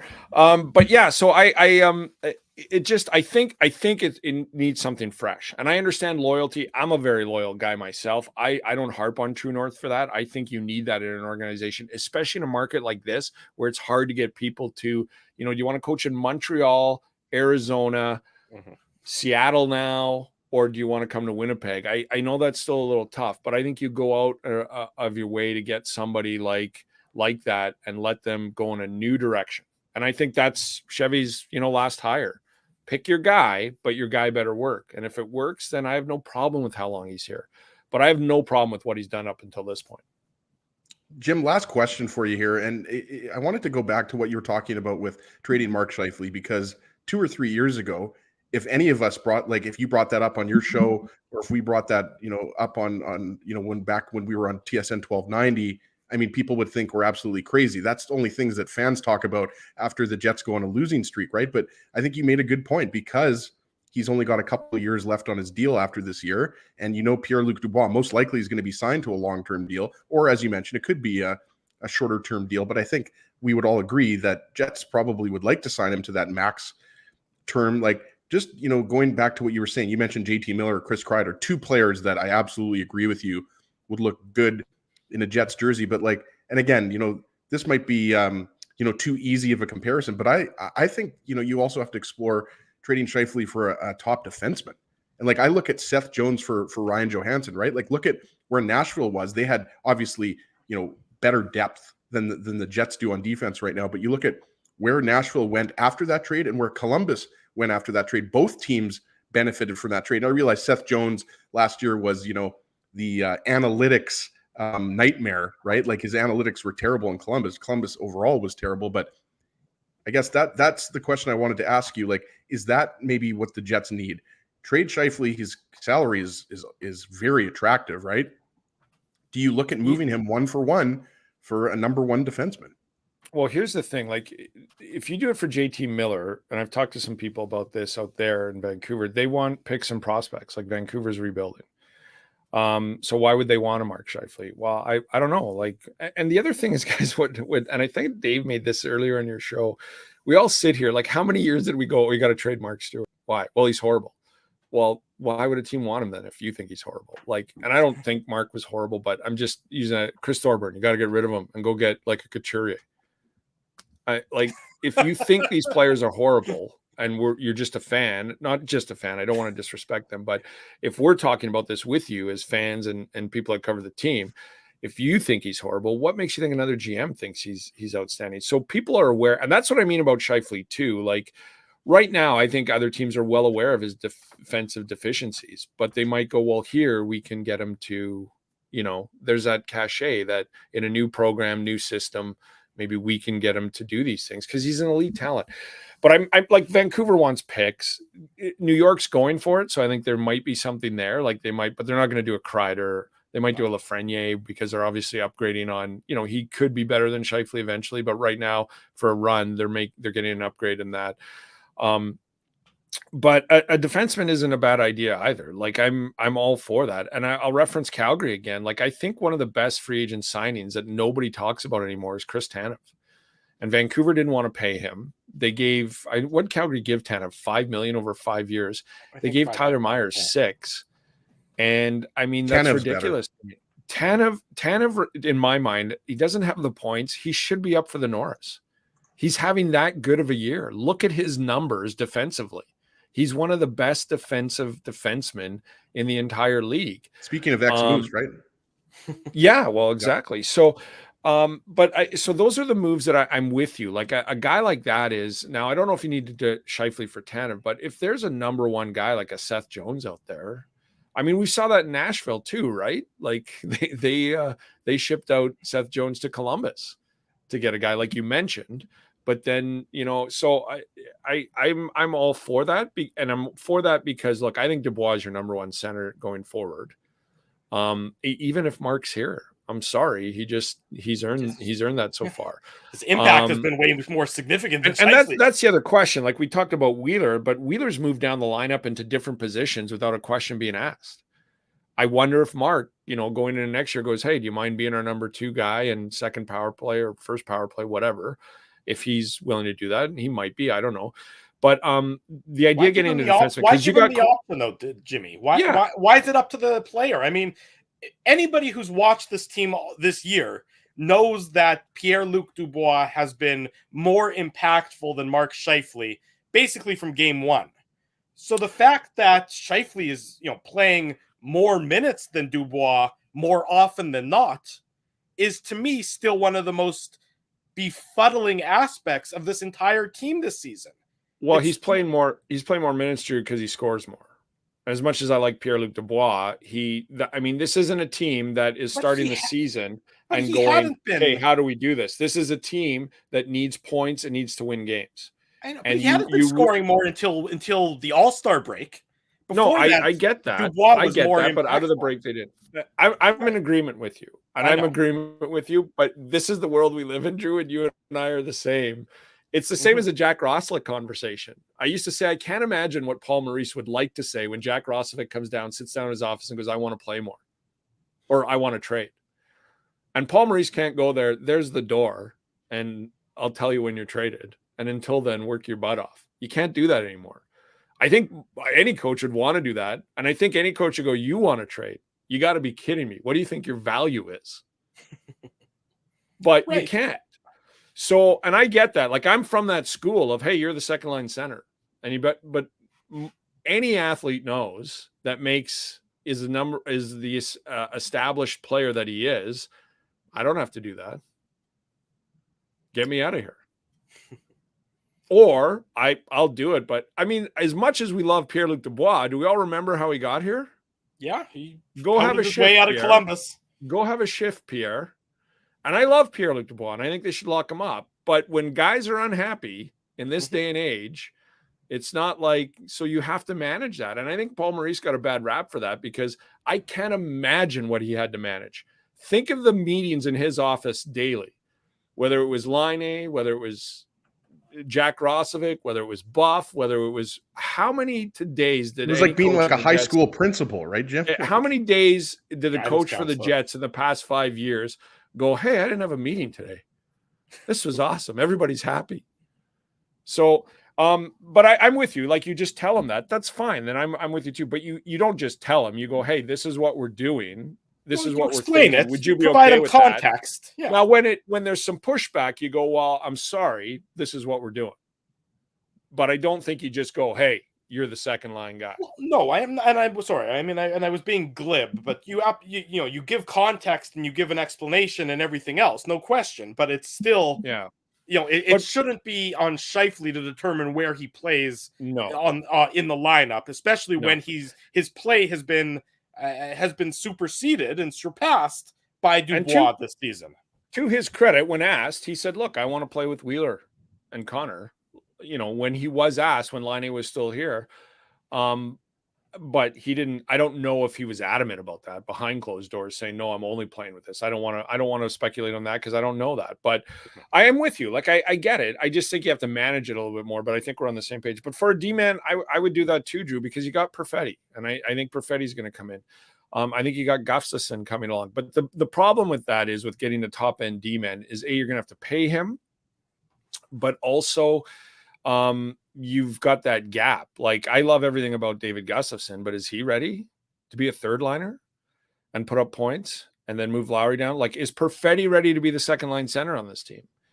So that's why I kind of lean towards getting somebody up front that, you know, it just is a little more fire and ice, a little more, you know, gritty, a little more. I'm not happy. And I'm not big on like who came out and spoke after the game last night and who didn't. I think they all speak enough. The only guy I had a problem with never speaking was Bufflin. I think he was on down to once a month by the end of his time here, which is ridiculous. But like Wheeler not coming out last night and Dubois and all that, I don't buy into that. Like, when has Wheeler not spoken when asked for? And so I just, and Mark and all that, I mean, the other thing that stands out to me, guys, is when Mark was asked what the identity was, it's not that he said, I don't know, or we don't have one. It's that he said that and then follow it up, but this is what I think we should be. And this is where we should be doing. And this is what it was just, yeah, I guess not. I mean, I mean, I could be reading too much into it, but that's not an investment. That's not a man. This bothers me. Like, I think the whole we don't have an identity comment from Mark Scheifele was blown a little bit out of proportion, what should have been blown out of proportion, but there wasn't a follow-up with that. I don't know. But this is who we should be. This is who we want to be. This is what direction we should be going, and we're not doing it right now. It was just, I don't know. I guess we don't have an identity. And we know guys that would, I mean, so the investment, everything like that, but top end defenseman, sure, if you can get one, but I mean, who's going to give up a top end defenseman for a center who scores points and doesn't defend? You're making your team weaker in the defense department. So, but look, and I'm not saying it has to happen. Like, Mark Scheifele is such an asset that it has to be something that it's got to be like the Dubois trade. I mean, you're not trading Line to get rid of Line. You're not trading Scheifele for draft picks. Vander Kane was here for 3 years wanting out. Mm-hmm. You don't just do it to do it. You do it and you keep working with the athlete. And that's another reason, Drew, why I don't think you just go, you're demoted, you're this, you're that. But I do think that you cut his ice time back. I do think you don't play at the end of games like Lowry has said. I wasn't saying he's here, and this is the one thing I think fans do too. I hear all the time, bench this guy, bench that guy, bench that guy. Doesn't work. I heard after the Calgary game, Kyle Connor needs to be benched. And I'm like, you need Kyle Connor next game to help you win game and get points. You don't, the idea that you sort of, it's a rare situation where you stop working with one of your assets. You can, don't get me wrong. That's my point about meetings with Maurice or the GM or anyone else. I imagine they roll their eyes twice a week, but you have to keep working with them because they're here. And when they're not here, then you can sort of go, okay, well, this is what I tried to alleviate and fix with. But there can't come a time where you just go, you're the third line guy. And you've got to keep working. You've got to keep even Mark going. I mean, I would hope that the idea isn't this is unacceptable and you throw some things, kick a garbage can, and then you go in Arizona. I would expect at some point during today, you start working again with coaching and going, guys, this isn't, I know we talked after Dallas and I know we talked after Philadelphia and I know we talked after St. Louis, but here we are after Colorado. And I got to talk, like, you've got to keep working with these guys because they're here. Jim Toth is with CJOB Sports. You can hear him daily at 12 noon with Jets at noon. Jimmy, thank you, buddy. My apologies for the Aaron Rodgers crack. I know that I don't want to create any animosity between the two of us. I apologize for running you guys into the afternoon and taking up all the time. It's like I don't have a show to talk on myself about. I just went on and on. But I love you guys. You know that. Ask Drew how the Vikings did this year. That's all you have to ask. That's true. They still did better than the Bears. I'm not too worried about that. But you're right. It was a tough year for everybody in the NFC North. I questioned, as I'm sure you guys know, where this team goes from here after a loss like that. and what kind of things I have back. And Dave told me Arizona. So that's the kind of humor that we're dealing with, Dave. And I saw you guys are sponsored by Rumors. So I would get on stage, Dave, if you're so funny. You know, let's see what you got. If you think I'm kidding, that was pretty funny. Winnipeg's funniest person with a day job, Dave M. Going to be at Rumors. I miss you guys. It's good to see you. And next time, if you do have me back, I won't talk as long. We're absolutely going to have you back. You can talk as long as you want, buddy. Have a great weekend, Jimmy. Thank you. Yeah. Thanks for having me, and all the best to you guys. I'll keep watching as I do every Saturday morning. And we'll keep listening to you Monday through Friday. There he goes, Jim Toth from CJOB Sports. Let's head to break. More Jets talk when we come back. Mike Mckenna of dailyfaceoff.com at the bottom of the hour. Lots to talk about. Don't go anywhere. It's the Illegal Curve Hockey Show. We're live Saturday morning on our YouTube channel and all of our social media platforms. Keeping Winnipeg laughing for over 30 years.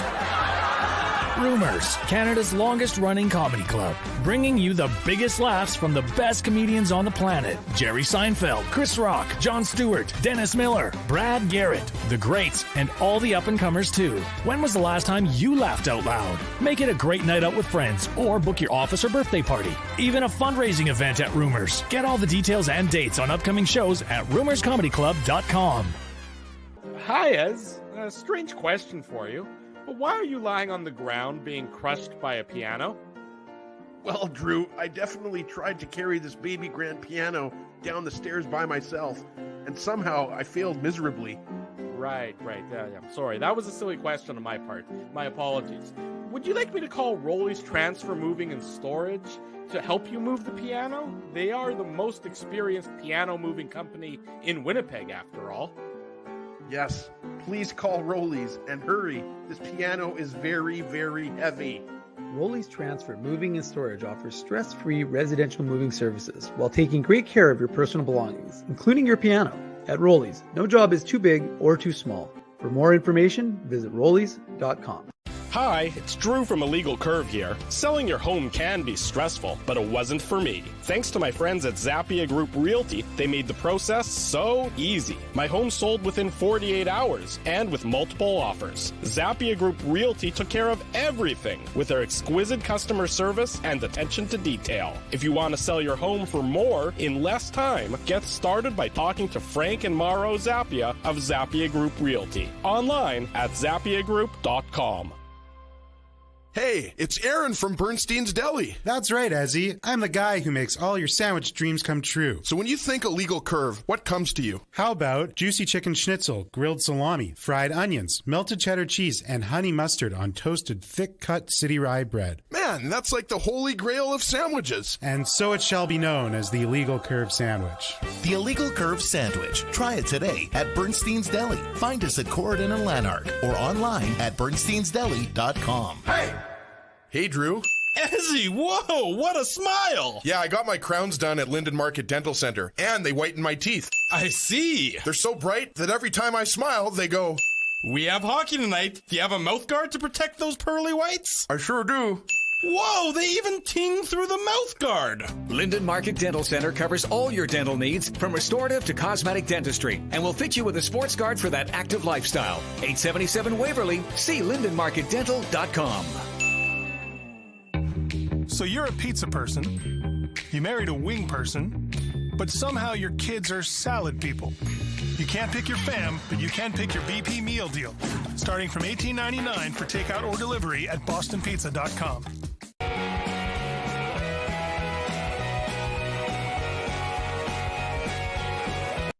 Saturday morning, 10:25. Welcome back to the Illegal Curve Hockey Show. Drew Mindell, Dave Minuk, Ezra Ginsburg with you on this Saturday morning. Reminder, post-game show tomorrow. I think the puck drops, 3 o'clock tomorrow? Post-game show right around 5:45 p.m. back here on our YouTube channel. So be sure to set a reminder to join us tomorrow afternoon. If you haven't already done so, subscribe to the YouTube channel, subscribe to the podcast. Do like Frosty Winnipeg says, and smash the like button. Also, leave us some comments. Tell your friends, tell your family that the best place to be is the Illegal Curve Hockey Show and the Illegal Curve YouTube channel. Exactly. There you go. Smash that like button. Good job, folks. A great appearance. I think there's some other better places to be, but I think it's pretty good. That's pretty good. I'm okay with it. Hawaii is also pretty good, though. Hawaii would also be nice. There's no question about that. Great appearance from our buddy Jim. Jim always brings a unique perspective to things, and it was great to hear. And he had some really sort of food for thought comments, regarding Blake Wheeler, regarding Mark Scheifele. And, I think it's worth sort of touching on what Jim said, especially the part about the effort. I thought that was sort of almost, was particularly interesting, because I think we do maybe overlook that Blake Wheeler, for the most part, his effort has been pretty good. His give a damn quotient has usually been pretty high.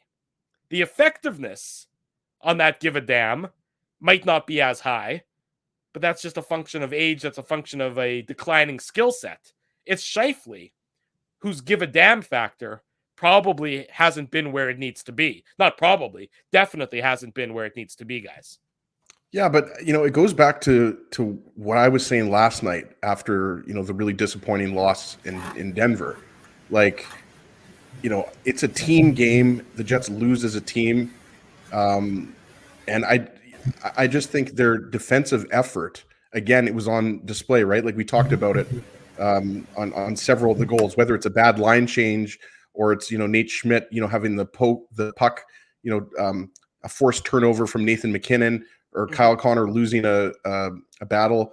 What was that on the I forget if that was the third goal, or it might have been the fifth goal actually in the third period that I'm talking about, the McKinnon second goal. There were a lot of goals last night, boys, so apologize if I forget one of them. But I mean, that to me is just as big of an issue as Mark Scheifele's defensive coverage, which has been bad this year. There's no doubt about that. Kyle Connor playing on the penalty kill, it's gotten better. Kyle Connor has become a better defensive player. He's not Alex Barkov, he's not Patrice Bergeron, but he has improved, whereas Scheifele has regressed. And for a 28-year-old who's one of the leaders on the team, who's one of your top two centers, it's just not acceptable. But it goes back to the problems on this Jets team, Drew, are much bigger than Mark Scheifele, is what I'm saying. Fair enough. That's a reasonable comment, but it does bring some food to thought that Jim is, as you mentioned, Dave, a guy who's usually preaches patience, usually preaches calm, usually doesn't necessarily want to throw out the baby with the bathwater. But he was pretty strong and pretty clear that he feels that Mark Scheifele, should be on the block or will be on the block come this summer, if not the trade deadline. Yeah, I mean, look, I think it's a fair point. I think the reality is that defense wins championships more often than not, and you need to be committed to that. And I mean, his example of the Calgary Flames and how they've changed their approach, and we know Jim being from Alberta, and he followed that Flames team quite a bit, so he pays attention to what's going on there. And I mean, that's an example, and you just can't not have a team that's pulling all in the same direction. I mean, that's what it always comes down to. I mean, like it's so stupid and cliche to say that hockey's a team game, but at its core, it's supposed to be. And, we, unlike in basketball, and I love watching basketball, but you don't have the same single impact that you would by a single individual player, right? Like Michael Jordan had an amazing core around him, but Michael Jordan was the best player that's ever played the game. He could create his own shot, is basically in basketball. A superstar can create their own play, create their own shot. In hockey, yes, you can sometimes see a guy win a one-on-one battle, like say Nathan McKinnon did last night against Nate Beaulieu. But you're right. More often than not, it does take the entire team pulling in the same direction. I agree with that. I would agree with that statement. So, anyways, let's bring in our next guest on this very busy Saturday morning from dailyfaceoff.com. That is one of the best background setups I've seen. Mr. Mike Mckenna joining us on the show. Good morning, Mike. How are things? Oh, they're good, man. Yeah, this is welcome to my guest room closet. I'm glad that you could all finally see it and enjoy it. You can actually, if you could look upward, I have my masks on shelves over here as well. And I got a picture of Ovechkin doing the hot stick to me over my right shoulder. And this is where I was allowed to have a me room in the house because I didn't want it to be, all about me or a career. So it's stuck in the closet, which is probably appropriate. Well, it's the same thing. I mean, I'm broadcasting, Mike, from my electrical room. And so every now and then somebody will jump into the conversation and talk about the drywall screws that are evident behind me. Less so now that I have more banners up. But I'm thinking to myself, drywall screws, if you saw, I got loose wires above me. It's basically, I'm in a shanty town here. It's a work hazard, Mike. Yeah. Yes, And yeah. So it is. So you better have your tetanus shot. You know what? Sometimes I'm worried about what I'm going to see scurrying around at my feet here. But in any event, nice to see you on this Saturday morning. Appreciate you joining us to talk about really the world of hockey and the NHL and everything that's going on in a very busy time in the league. Mike, I don't know if you saw any of the Jets Avalanche game last night, but that's really where we've been spending a lot of time tonight. The Jets were up 3-0 after the first period against the Avs, and then the Avs really turned it on over the final 40 and won 6-3 going away, and the Jets really just sort of wilted under the pressure of playing against the Colorado Avalanche team that is really just almost close to dominant right now. When you're on a team that has a lead like that and then gives it up without really much pushback, what does that do to the psyche of the team? What does that do to the sort of the dressing room after the fact when you've gone through something like that? The interesting aspect of this is when it's against the Colorado Avalanche, if it's a one-off during the season, you'll look at that and go, all right, we just got rolled by the best team in the league. Sometimes that happens. We have to be better next time against them. We know what we need to do and improve. The hard part is that that's just been the MO of the Jets for a lot of the years, just kind of listless, like I picked the Jets to win the Stanley Cup, and I don't like that pick any longer. Obviously, I just kept waiting for them to really grab hold and go because they have so many weapons. I mean, Scheifele and Wheeler we've known about forever, but Kyle Connor is the most under the radar player in the NHL. The way he can fill the net, he scored again last night. Like, he's so good. He's got 30 tucks on the year. And that talent right now is just being wasted in terms of winning games.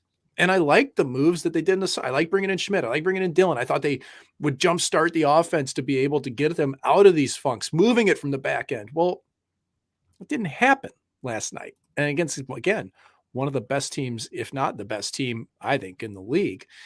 I'd be really concerned if they had 0 shots on goal in the third. At least they had a little bit of action.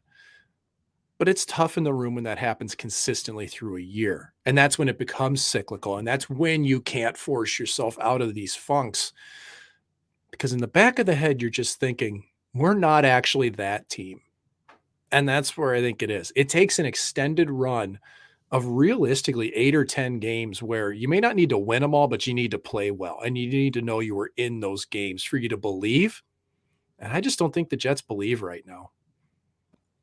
Yeah, it's hard to disagree with that, Mike. And, we've asked you, many times on the show about Conor Halabuck and Eric Comrie and, being a former professional goaltender, like we have to ask you about the Halabuck, Halabuck's play this year, quite frankly. Mm-hmm. And obviously, yesterday, his play wasn't the reason why the Jets lost, even though, you could have a few issues with a few of the goals. But I think, you could pick apart any goaltender, and obviously that's what the media does such a great job of, even though none of us have actually played the position, as opposed to you who played the position for so long really well, right? But I mean, clearly it's Captain Obvious to say that Hellbuck's not having the same type of year. Not to say that he's been bad, but he just hasn't been in that upper echelon, right? Like, he's not at that same level as an Igor Shesterkin right now, or a Andre Vasilevsky, or even a UC Saros. But what have you seen this year? Because I think what we've talked about a lot on this show is that, it seems like Hellbuck, it's the games played are starting to catch up to him, even though he'll tell you that he wants to play every game. But it's kind of been a little bit confusing to us here on the show, and I think a lot of Jets fans, that Dave Lowry and before that Paul Maurice isn't playing Eric Comrie more, because Eric Comrie's had a really good season by backup goalie standards. I think his record is 5-2. He's having a good year. So just what have you kind of seen from afar of Conor Halabuck and how much they're using him? Well, I don't think it's really the utilization of Halabuck that's been driving what appears to be lower numbers on the season. I mean, he's actually had a better year than it looks like. I've actually in the last maybe 8-10 games thought Halabuck had been pretty consistent, his performances, and he just wasn't getting wins out of it. I remember a couple of days ago, I did a little blurb when I was doing our daily faceoff show where I said, man, Halabuck has actually been pretty good of late, especially in February. I think he was clocking along at like a 930 save percentage or something. Obviously, before last night's game against Colorado, he just hadn't gotten wins out of it. And my take on Halabuck's always been kind of the same. He's such a strong positional goaltender who reads the play well, who really understands where things are going in advance. He's not super aggressive in his depth, so that gives him a chance for a lot of things. Does he have the top end athleticism of a Shesterkin or of a Vasilevsky? No, he doesn't. But that's where you have to have a team that's built around the way he can play. Like if you give Halabuck the first shot, if you keep things to the outside, if you limit the number of lateral plays within the zone, he's going to be as good as anybody in the league. But you got to stay good about that. And when they get blown up in Winnipeg, that's what I see. I see the cross-ice passes. I see him, not able to bring his entire body. He has to reach because, again, he's not as gifted athletically from an explosiveness standpoint as some goaltenders. That does not mean you can't win with him. We've seen them play strong with him, but you have to be tight in your zone to do so. So has it been Halabuck's best year? No, it hasn't. But I think it's also been really indicative of that team in front of him. And let's face it, man, that penalty kill to start the year for Winnipeg just crushed his numbers for the rest of the season, and hey, that's not just on your players in front of you. That's on the goalie as well. But you guys saw how teams were snapping it around on the Jets early in the year on that kill, man. And that will just crush your numbers for the rest of the year. Mike Mckenna of dailyfaceoff.com is our guest Saturday morning. We're live on our YouTube channel. We're live on all of our social media platforms. This is the Illegal Curve Hockey Show. And it appears as though I just want to ask you a technical question, and I'm going to stick with. Am I frozen? No, go ahead. We got you. Got you, Dave. Go ahead. Am I frozen? All right. No, Mike. Sorry. Go ahead. But what I was going to ask is a technical question, and I'm going to stick with Conor Halabuck. But the one thing folks kind of focus on with him is his puck handling outside of the net, and it's kind of become the adventures of Conor Halabuck or Halabucking when he's behind the net. So how much of that can be improved on as a goaltender? As he said, you've played in the league for so long. So how much can you improve on that ability? We see Mikkel Burden, who's a Jets prospect. He is phenomenal with the puck, and he's like a forward. But how much can Halabuck improve in that area? Well, at this stage of the game, sadly, I don't think a lot. I wish I could be more optimistic about it, but you get close to 30 as an NHL goaltender or up to that range, like you kind of are who you are with the puck. It's like trying to grab a defensive stay-at-home defenseman, and it's basically like trying to tell Eric Goodbranson it's time for him to put up 30 points in a year. Like that's not going to happen with Eric Goodbranson, dude. You're going to get 8-10 points a year. You're going to get hard defense. And that's just not Halabuck. And it's kind of an American phenomenon sometimes. Like I'm willing to guess Halabuck shoots right-handed when he plays forward and left as a goalie, because you can see he can't really shoot the thing very hard, but it's more about the confidence and getting out to do it and really buckling down and enjoying it. Like I remember earlier this year doing a piece on Halabuck where his indecision is what crushed him, because when the puck hit his blade, he didn't think like a player. He thought like a goalie and he froze. And some goalies just inherently love to handle the puck. That was me. And I would play forward in the summertime my whole career. I still do. And I thought it made me a better goaltender, because not just handling the puck and going up and down the ice, it let me see the game in a different way. It let me understand what it was like to forecheck.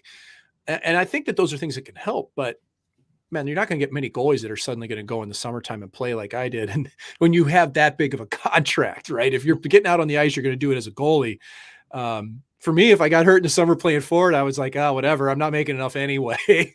But I think it helped. So I don't think that you're going to see much improvement there. I do think it can come down to a team, though. If you have a system that works with puck handles between the D and the goalie, and you trust one another, man, anybody can be effective. It doesn't even matter if you can break a pane of glass with the shot. If you can make a 10-foot pass, you can make it work. But that's where I think Halabuck doesn't have that layer to his game, because to me, he just doesn't look natural when he handles the puck. And I don't see an avenue to really improving that this late in his career as a goalie in the NHL. Mike Mckenna, our guest on the Illegal Curve Hockey Show. Mike, we watched the Avalanche here last night, and it almost looked like they were playing in fast forward as compared to the Jets, but that's probably how they look when they play against a lot of teams. You look at the standings currently in the league, and the Avalanche are atop the league at 80 points. But what I find interesting is that the next best Western Conference team isn't until St. Louis at number 8 overall with 68 points. How does a Western Conference team beat the Avalanche in a playoff series this playoffs? You have to look to what the Vegas Golden Knights did last season. They were able to contain the Colorado Avalanche coming through the neutral zone, and they stayed out of the penalty box. I mean, to me, those are the two things that if you can shut down the speed that the Avalanche play with and keep them from even entering your zone, you can have a good chance. The problem is they have a guy named Cale Makar, who I think is the best player in hockey. Okay. Wow. Okay. People think I'm crazy when I say that.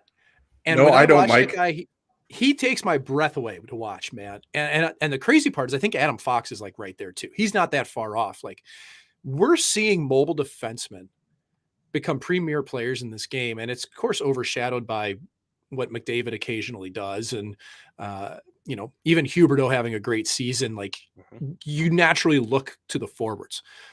But when you're a goaltender and you see everything in front of you, you realize who's the most important players on your team, man. And ask the Tampa Bay Lightning who they think their most important player is. Okay. They're probably all going to say Vasilevsky because you like to defer your goaltender, but I'll tell you who I think it is. It's Victor Hedman. He drives the boat for that team. And I think Makar does the same thing. And that's why it's so important for all your forwards in the neutral zone to have the tightest gaps you can so that you can at least keep Makar from passing the puck to somebody in motion through the neutral. And you're right on him when it happens. You have to force Makar and the rest of the D of the Avalanche to carry the puck all the way down the ice and enter the zone themselves and then try to sort it out. That makes things more difficult on them. So there's a lot there to containing the Avalanche, but I think if you can be tight in the neutral zone and contain their speed and stay out of the box, because, man, dude, you don't want to see that power. Are you kidding me? Rantanen on the backside, Landeskog in front, McKinnon at the bumper, Kadri, who's just been ridiculous this year, and Makar is your top line unit on the PP. Good luck, man. You got to stay out of the box. So saying Cale Makar is in your mind is the best player in the game is a bold statement, because most people, would go, obviously McDavid, there's the Crosby fans, et cetera, et cetera. When you're watching Makar, when you're watching him, what are you seeing that in your opinion makes him the best player in the game? Almost because, as a former player, you watch the game in a different manner than the average fan. So what are you seeing that the average fan should look for that they can maybe extrapolate and understand where you're coming from with that statement? Great question. And when I say that, it is absolutely no disrespect to the top players in the game. Okay. Like, I just think that Cale Makar is operating at a level that we haven't seen on the backside since, honest to God, maybe Bobby Orr. I wasn't alive for Bobby Orr. And I know that that's about as bold a statement as you can ever make, because he's a top 5 player in the history of the game. But that's what I see. Like, the way he protects the puck and drives towards the net, and he does it instantly. He will protect the puck using his body, using his stick blade to keep players off of him, but he does everything at speed. And he can make decisions so quickly, turn on a dime, pivot, go towards the net. These are things that you haven't seen a defenseman do. Like when John Carlson was above a point a game with the Washington Capitals, we knew where that was coming from. Big old one-timers, feeding the puck to Ovi, power play for a lot of it. And Makar, it's 5-on-5. He's got a great partner in Devon Taves, by the way. That was a fleecing of the Islanders to get him for 2 second-round picks. Right. But they're mobile. They can move. He has the trust in Taves. I just think how he gets that puck and protects it, the way he turns and moves his feet, the explosiveness and his natural feel for the net, like, that's the stuff that's hard to teach. You can filter passes. You can appreciate his passing. He's got a great shot, but you really have a hard time teaching a young player how to turn, how to protect, how to do that all in stride. He's so impressive. He's excellent at everything, right, Mike? And that's why I don't think that's that bold of a statement. Yeah, we were just talking about him. No, and I'm a big Devils fan. You can give me a hard time for that because they haven't had very many good years lately. But especially when I was in my late teens and early 20s, and I know you played some games for the Devils as well. But I mean, to me, you inspired me here. I'm digging. Let's see that Devils jersey, Mike. There you go. There, nice. Awesome. Put that one up for today. Here, awesome. Yeah, and number so 40, I was assigned. Awesome, and that's kind of like, I think obviously they're not the same exact defenseman, but like was anybody surprised that after Niedermayer retired, he went right into the Hall of Fame? Like, this is a guy that won 4 because he won a 4th one with Anaheim, and he won the Olympic gold. Like, Scott Niedermayer to me is a top 10 defenseman of all time. And I mean, I'm biased because I'm a big Devils fan, but to me, he's probably, has that same impact, can go end to end. He can, go out there on the penalty kill. He can set plays up. Like, he has a big shot. Like, he is, and he's only 23 years old. And again, I we didn't want this to become the Cale Makar show, but sure. I mean, he not only could he win the Norris one day, he might win multiple Norris trophies. Like, he's that good. But I did want to ask you about someone else. You mentioned, when you played with the Devils, and, I remember when you were at the Columbus Blue Jackets, that's right around when Sergei Bobrovsky was really coming into his own. And I wanted to ask you about Bobrovsky. I'm not sure if you have one of his jerseys there, or if you have your own. He's got his own jersey. We want a Mckenna jersey over the Bobrovsky jersey. There might be one there. There you go. Okay. We're going to get through all of them, Mike. We'll go through all 100 of your jerseys there. But, I just think that, we talked about, some of the elite goalies, Igor Shesterkin, he could win the Vezina this year. Vasilevsky, UC Saros. Like, to me, Sergei Bobrovsky, I realize he didn't have a great game recently against Nashville, but, all of his numbers are up. And, like, to me, for all of the criticism, right, you heard Spencer Knight really should be given the reins, and, Bobrovsky, they should trade him, or this and that. Like, what have you seen, considering that, you've seen him, played with him, and, obviously, he's got his career back on track now? It's pretty impressive to me because Florida's pretty loose, man. Like, they can run a gun with the best of them.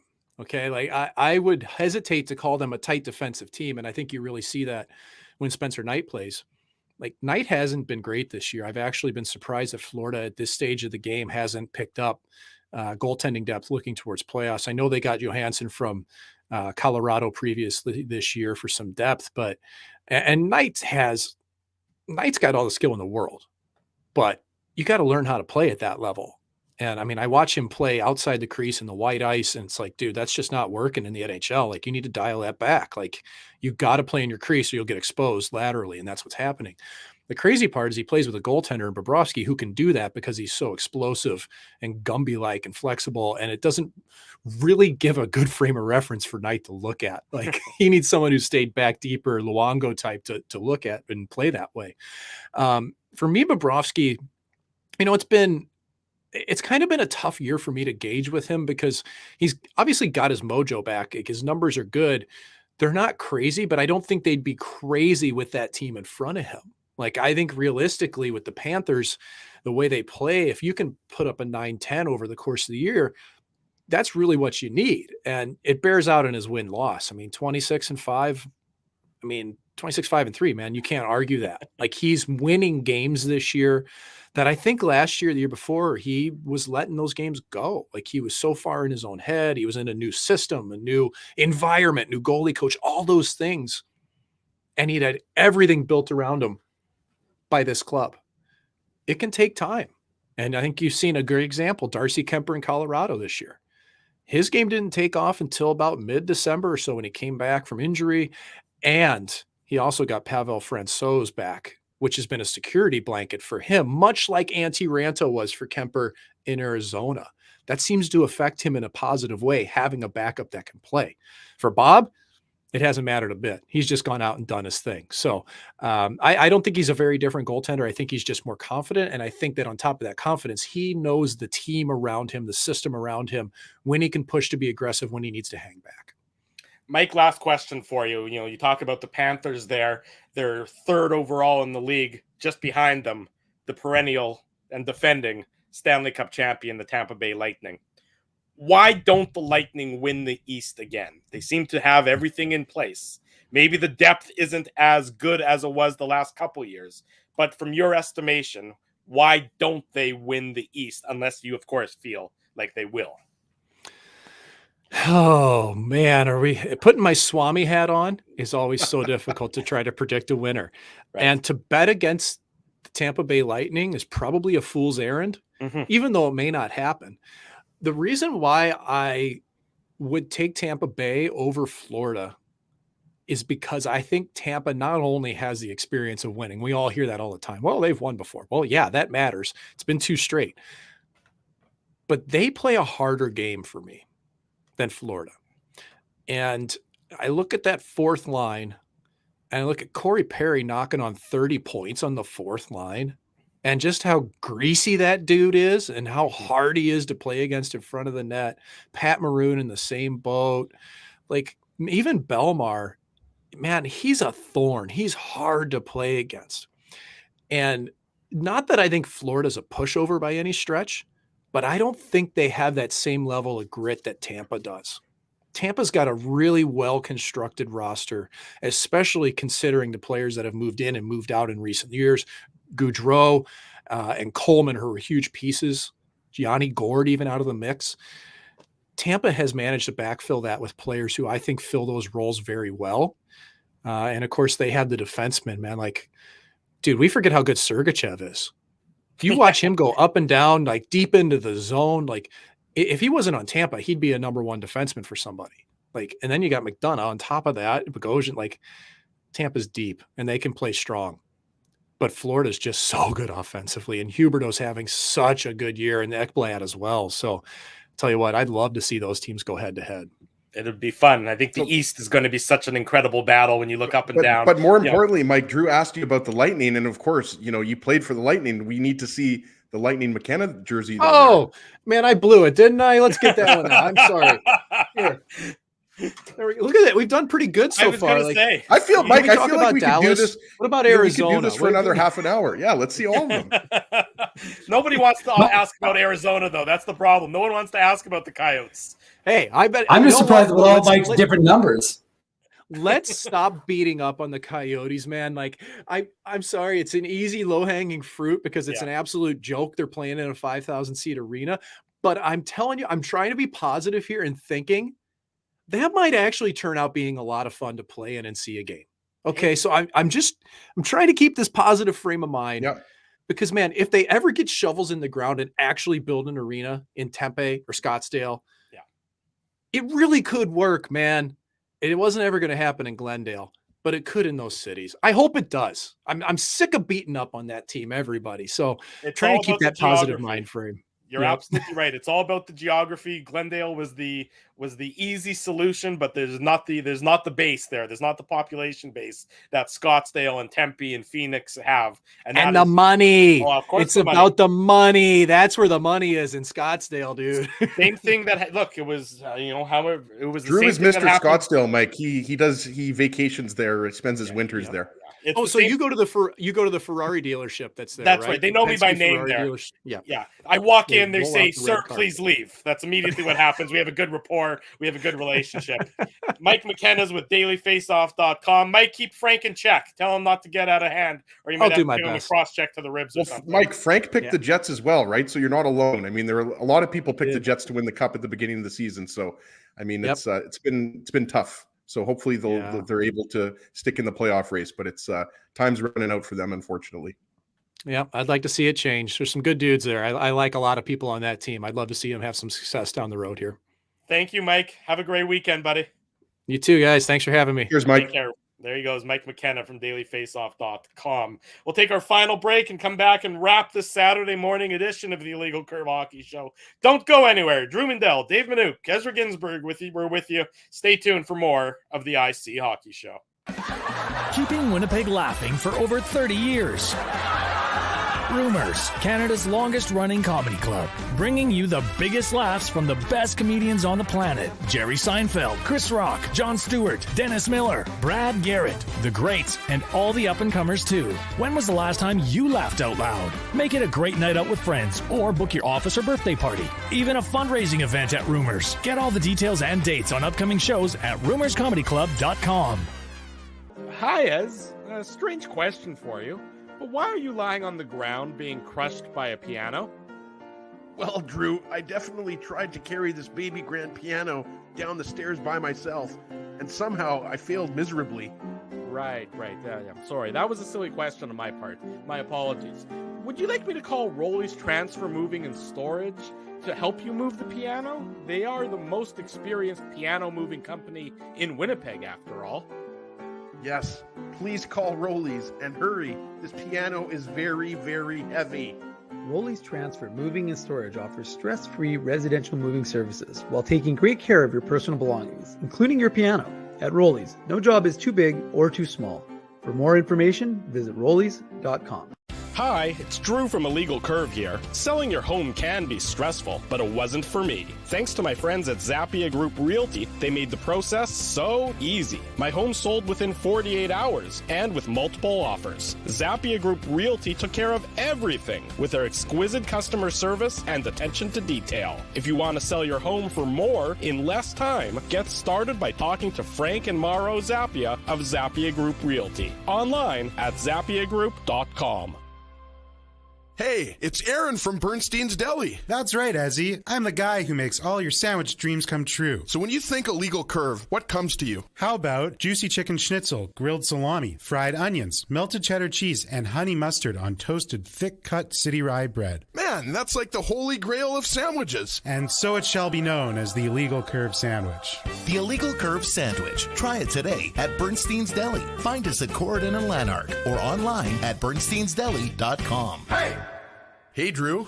Ezzy, whoa, what a smile! Yeah, I got my crowns done at Linden Market Dental Center, and they whiten my teeth. I see. They're so bright that every time I smile, they go... We have hockey tonight. Do you have a mouth guard to protect those pearly whites? I sure do.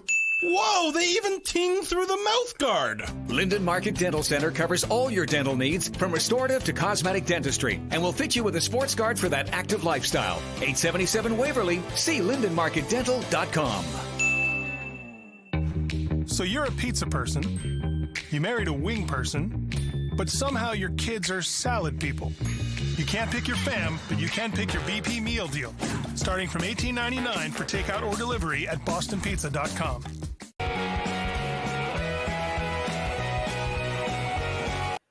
Shortly before the top of the hour, welcome back to the Illegal Curve Hockey Show. Drew Mindell, Dave Minuk, Ezra Ginsburg with you on this Saturday morning.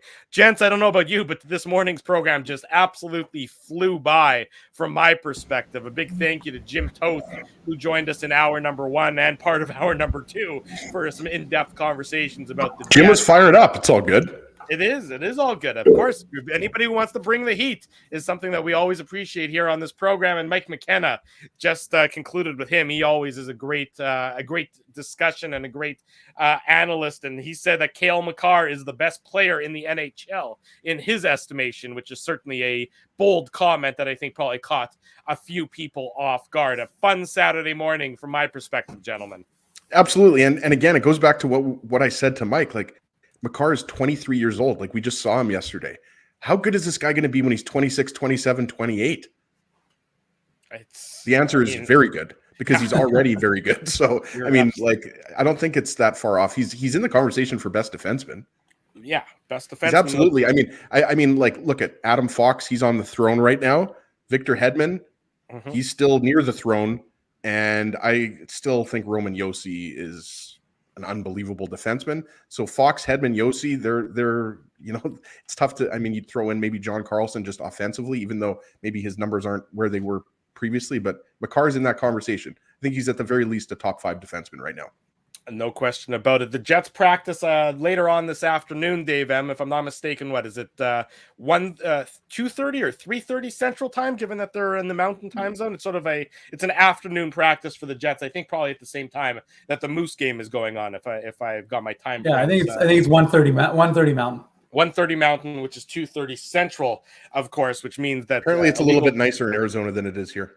Slightly nicer, I'm sure. IllegalCurve.com is your place for all the latest Winnipeg Jets news that stems from practice prior to tomorrow afternoon's contest in Arizona. A 3 o'clock Central Time puck drop tomorrow afternoon, meaning 5:45 p.m. for the Illegal Curve post-game show before you can get your Sunday evening off to a start as the Jets look to rebound and bounce back from what was a very demoralizing, disappointing, and defeatist final 40 minutes of last night's contest. Hey, there's an outdoor game today. You guys know that?